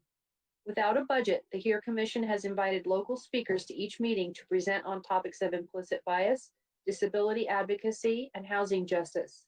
We hope to have our SGPD's mental evaluation team at our October meeting as an example of alternative policing. We have partnered with the HPCRC to develop a land acknowledged statement with input of local tribal leaders, and we have obtained the leaders' input to develop the first Native American Heritage Celebration for San Gabriel in November. This project will incorporate a virtual component in our local San Gabriel library. The Commission is in the process of developing a survey to reach out to San Gabriel youth to assess their priorities and interest in the areas of diversity, equity, and access, and we invited Jonathan Fu, the city's information officer, to collaborate on ways to better engage and communicate with residents. Before the end of the year, we anticipate having the application for Youth Ambassador to the HERE Commission ready and to launch that program in early 2022. We also identified and supported translation of the City Council agendas into multiple languages, an idea that was also proposed by the Council itself and approved on September 7th. If the HERE Commission has been able to evolve and accomplish items on their action plan with a $0 budget in 6 months, I would hope that the City Council would demonstrate its commitment to the goals and purpose of the Commission by considering a budget for future work plan items in the 21-22 action plan. Thank you for your consideration. And Mr. Mayor, that concludes the comment. Okay, thank you so much. So next item is City Manager's report. Thank you, Mr. Mayor. I have nothing to report tonight. Happy to be here. All right, thank you. And then the council comments and conference meeting reports. Anyone? I see we're standby, Councilwoman Chaka. Yes. So I was going to just limit my comments tonight to the conference that actually 4 of us attended. The League of California Cities annual conference in Sacramento was held September 22nd and 24th. And for the public to know that when council members go attend conferences, we are required to give some brief report. I'm not sure what the state, I believe it's state mandated in some way, but anyway, I'll try to be as brief as I can. So overall, I've said this before, I think these conferences, it's a good investment for council members to participate in. We talk about very timely topics, exchange best practices and policies, not only within the sessions, but as we're networking with other council members from other cities. Some of the sessions I attended, the titles were State and Local Roles in Building and Measuring Fiscal Resilience, Advancing Equity, How Old Policies Still Impact Cities, The Road Ahead for Managing Rising Pension Costs, and Post-COVID Retail Trends and Opportunities. Many more. There was about four or five sessions per day that I was attending. Some of the key takeaways that we've actually discussed previously during the historic context was the fact that the past biases continue to impact the present biases. Deploying our technology better, everyone is, especially during this epidemic, is trying to manage our technology because it's not going away. The virtual meetings or the way we communicate with our public, we just have to do it better now. Housing is needed for all ages. There's a focus a lot of times with one age group, one generation, but it's every group is struggling with housing and having housing needs met. Retail stores are becoming fulfillment stores, and just saw that today at one of the large retail stores that they pretty much cleared a whole section, and the whole area is now dedicated to filling orders that are being given by their customers. So it's no longer, people are able to go to these stores now and get their products. They don't have to wait for Amazon to deliver it at some point. Retain and repurpose buildings, something else, instead of having to endure the costs. We should be looking at existing buildings and how we can repurpose them. It's cheaper, and we all seem to have a concern that our development just takes so long. But we may already have existing assets in place, and we just need the right partnerships to convert them. Taking a realistic view of our city is not just about changing the zoning. There's much more than that. And the fact that traditional processes, really in every area, but definitely with development, is taking too long. And so people want things to be done now. So again, back to being innovative, building some strategic partnerships. There are some great examples. And lastly, I wanted to again congratulate our very own Councilmember Jason Pooh, who was elected to be president of the League of California Cities API Caucus. And it was great I think it was great that his colleagues, Mayor Chin-Ho Lau, Vice Mayor Tony Ving, and I were there to cheer him on, to cheer his new executive team. We even had an opportunity to say a few words of support, and it was a really nice meeting, and it was exciting to see that San Gabriel, we have a council member from San Gabriel that's leading the API caucus for the state of California. So they can't be in better hands than with Councilmember Pooh. So with that, I conclude my report on the conference. Thank you, Councilwoman Menchaca. Anyone else? I see raised hand by Councilman Pooh. Yeah, thank you to Councilwoman Menchaca for those heartwarming comments. I look forward to welcoming and leading a whole new wave and generation of local elected officials who are of API descent. You saw them from across the state, and when we went around the room and did introductions, many of them said that they were the first Filipino American, the first Hmong American, the first Chinese American elected in their cities, even in cities that don't have high API population, and so it really feels exciting to be able to sort of welcome a lot of these newly elected officials, and sort of bring in their energy, their ideas, and their agendas moving forward. I'm also looking forward to working closely with the leaders of the other diversity caucuses to make sure that the caucuses remain strong, independent voices for our diverse constituents and communities.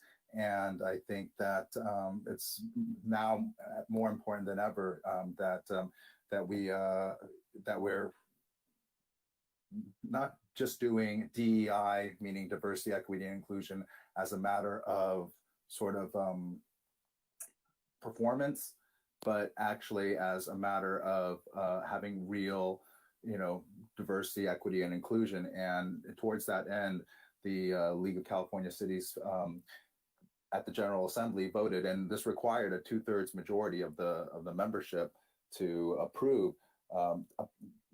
Did approve that each diversity caucus would receive but one board seat on this traditionally less diverse board, as well as on the policy committees and resolutions committees.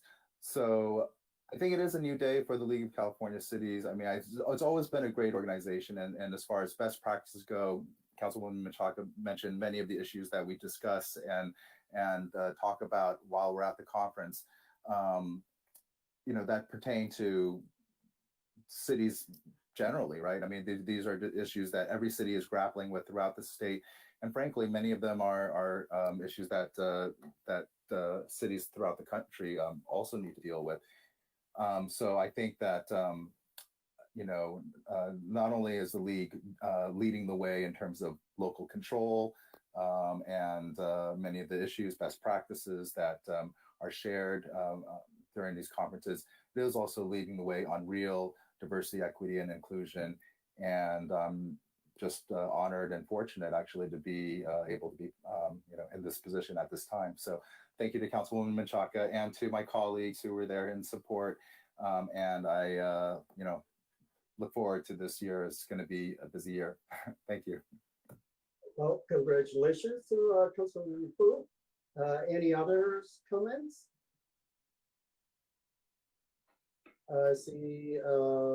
Yeah, Vice Mayor Dean, go ahead. Yeah, okay. Thanks my colleague, Denise and Jason, who we're talking the four of us go to the Cal City, the conference. For me, it's really exciting because that's for me in person have this kind of conference and give me have the opportunity, have the learning a lot the city operation, allow the more technical, the detailed knowledge, help me to understand how to have the city council meeting. All right, and also for my understanding, we have the whole California, almost more than 400 city, right? The different city, the council attended this conference, so it's have chance to meet different city, different council member, and yeah, it's a really good, valuable conference for me. And also, yeah, definitely want to congratulation the Jason who become the API the Cox the president, and especially because we are San Gabriel City for the locally. So our San Gabriel City have the Stop Asian Hate Crime the rally. We are almost neighborhood city, the first city we holding on this kind of rally, right? So yeah, our city is really it's especially for current our community. So we want a multicultural diversity and inclusive. So, and I saw almost on the field room for the API caucus, almost, I guess around the 40 or 50, the different city council member. Most of they say they are first API, the elected API, the council member. Even for myself, I just tell the little story. In the Northern California, I think the city called Sonoma. One of the council member, maybe currently, maybe it's already mayor. Okay, and he from my same hometown, Shanghai, and my same last name. So that's really exciting for me. And meet him. He's also I'm elected March. He elected on the November. I say, hey, I'm just like half years earlier than you. Okay, right. Okay, yeah, it's really for me. It's a really like exciting moment for me. And that's regarding this Cal City. And next one, I definitely want for the last Saturday, and also thanks to our Mayor Ching Ho Liao and Councilmember Machenga and Councilmember Hu come to attend the San Gabriel Hope Lions Club, and first time in the San Gabriel the care fair. So it's a successful event, and I just tell even like a volunteer, like a student, and almost I think we calculate almost near to the 70 to around 80 the volunteer, most like high school student or the university student, even like have some people foreign student. They come to United States study. They want to learning our democracy system and learning our, especially the serve the community. It's really good for them too. Okay, and also I use this opportunity to thank in our community I got a support. It's Chinatown Service Center. They are also located our San Gabriel City, and the Hero Christian Center. They support our event too. And the AYC, it's support this event too, and so on. It's especially for I want to thank the Boy Scout at San Gabriel Troop 266. They are young kids, and it's really do a good job and pledge legend for us. Especially, I want to honor the one of the parents, and he's immigrated from Japan. I forgot. I really had to remember the last name. He bring the kids coming early morning. It's like 8 o'clock until like 4 o'clock. He not just bring the kids coming. He also do the role model for the kids. He do everything like put on the tent and the table and the chair. Just really good example for the. I like this kind of parents. The education, that second generation, it's how to learning. It's a good way to serve our community. Yeah. Okay. So actually, I have a lot of thanks. Thanks our Line Club member too. Yeah. Okay. Otherwise, I think too long. Okay. Oh, thanks city to provide the parking lot and the community service provide service for us. Yeah. Okay, by the way, tomorrow I think I have to go to another conference, especially for the insurance, the Joint Power Insurance Association, like especially also our city insurance through this association. I hope I can learning a lot of information from their conference. Thank you, and everyone, and thank you, the Mayor Liao. Okay. Thank you, Vice Mayor. Well, let's see, Councilmember Hampton, you have comments or not? Nothing tonight, Mayor. Thank you. Okay.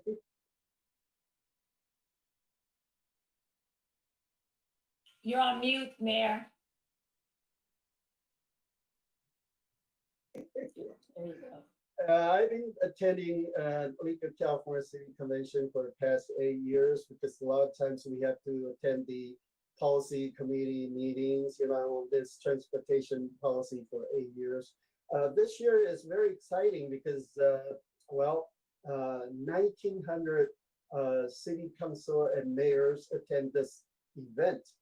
I think this is the biggest one ever. But anyway, it was a wonderful seminars provided by the league. And one of the most important, this seminar I attend is the CalPERS update by the CalPERS CEO. Her name's Marcy Frost. She looks very young, but she's very talented because just 1 year, last year, the CalPERS increased the access from $389 billion to $469 billion. Okay, investing in private equity and public equity. So just 1 year return is 21.3 return on the investment. However, on the average, the 30 years return is 8.4%.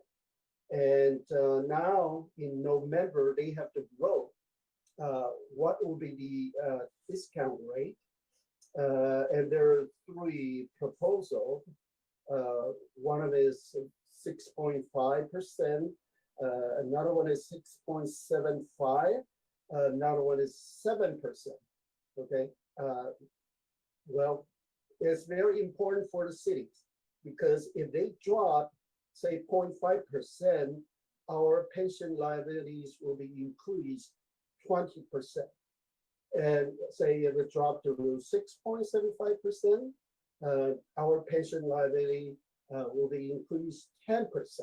So for instance, right now we owe about 80 millions for the pension liabilities, and we pay 7%. So can you imagine the additional liability we have to bear for next few years? So anyway, it's very important. I don't know who can talk to, but I think League of California City to appoint. She is the councilwoman from Palm Springs, and she's been sitting on that board, but it's only one vote, so we don't know which way it's going to turn.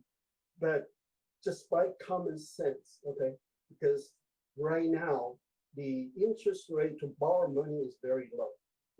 Say someone get 3% for the pension obligation bond, and if that's for 30 years, we keep that for 30 years. No matter what, CalPERS investment up and down, even to say, 7% for the next 30 years, we're still saving 4% from this interest. So I think it's wise to take advantage of this low interest rate because by now we can see there will be inflation, and it's keep coming. All the prices keep going up higher and higher. So I don't know Federal Reserve how long they can hold that low interest rate for how long. We don't know, but this is what I learned from League of California Cities, especially CalPERS. For the past 8 years I've been attending, there's no section talking about CalPERS investment. So this is the best seminar I ever attend, and it's just going to affect all the cities in California. So I applaud this time for a League of Cities that put on this convention. So thank you. Before I go, I just want to mention, don't forget October 15th that we have our annual dumpling and beers. We're going to have dozens of different types of dumplings and more than, I don't know, another dozens of different draft beers. So everyone is welcome. and at the St. Gabriel Mission Playhouse, starting from 6 p.m. to 10 p.m. So please make sure attend our annual dumpling and beer festival. Thank you. So I think I have to adjourn the meeting, but then we have to go to closed meeting. Before we go to closed meeting, I'd like to take a health break. How about 10 minutes? Is that good? Is it good? Okay, good for everyone. Can I just, Mr. Mayor? Yes. Are we planning to come back and give the report out as closed session on this channel in public, or is the plan to carry it over? I think, well, Mark can answer that. Sorry to interrupt you, Mr. Mayor. We were planning on doing that report out at our next meeting, and so we will not be coming back on this public channel. Okay. I want to make that clear to the public then. Okay. All right. Thank you both. So I will adjourn the meeting till the next regular city council meeting will be held on Tuesday, October 19, 2021 at 6:30 p.m. And this meeting still will be in Zoom. So yeah, this next meeting still will do this Zoom meeting. So thank you and good night, everyone. Good night. And we'll be Everybody.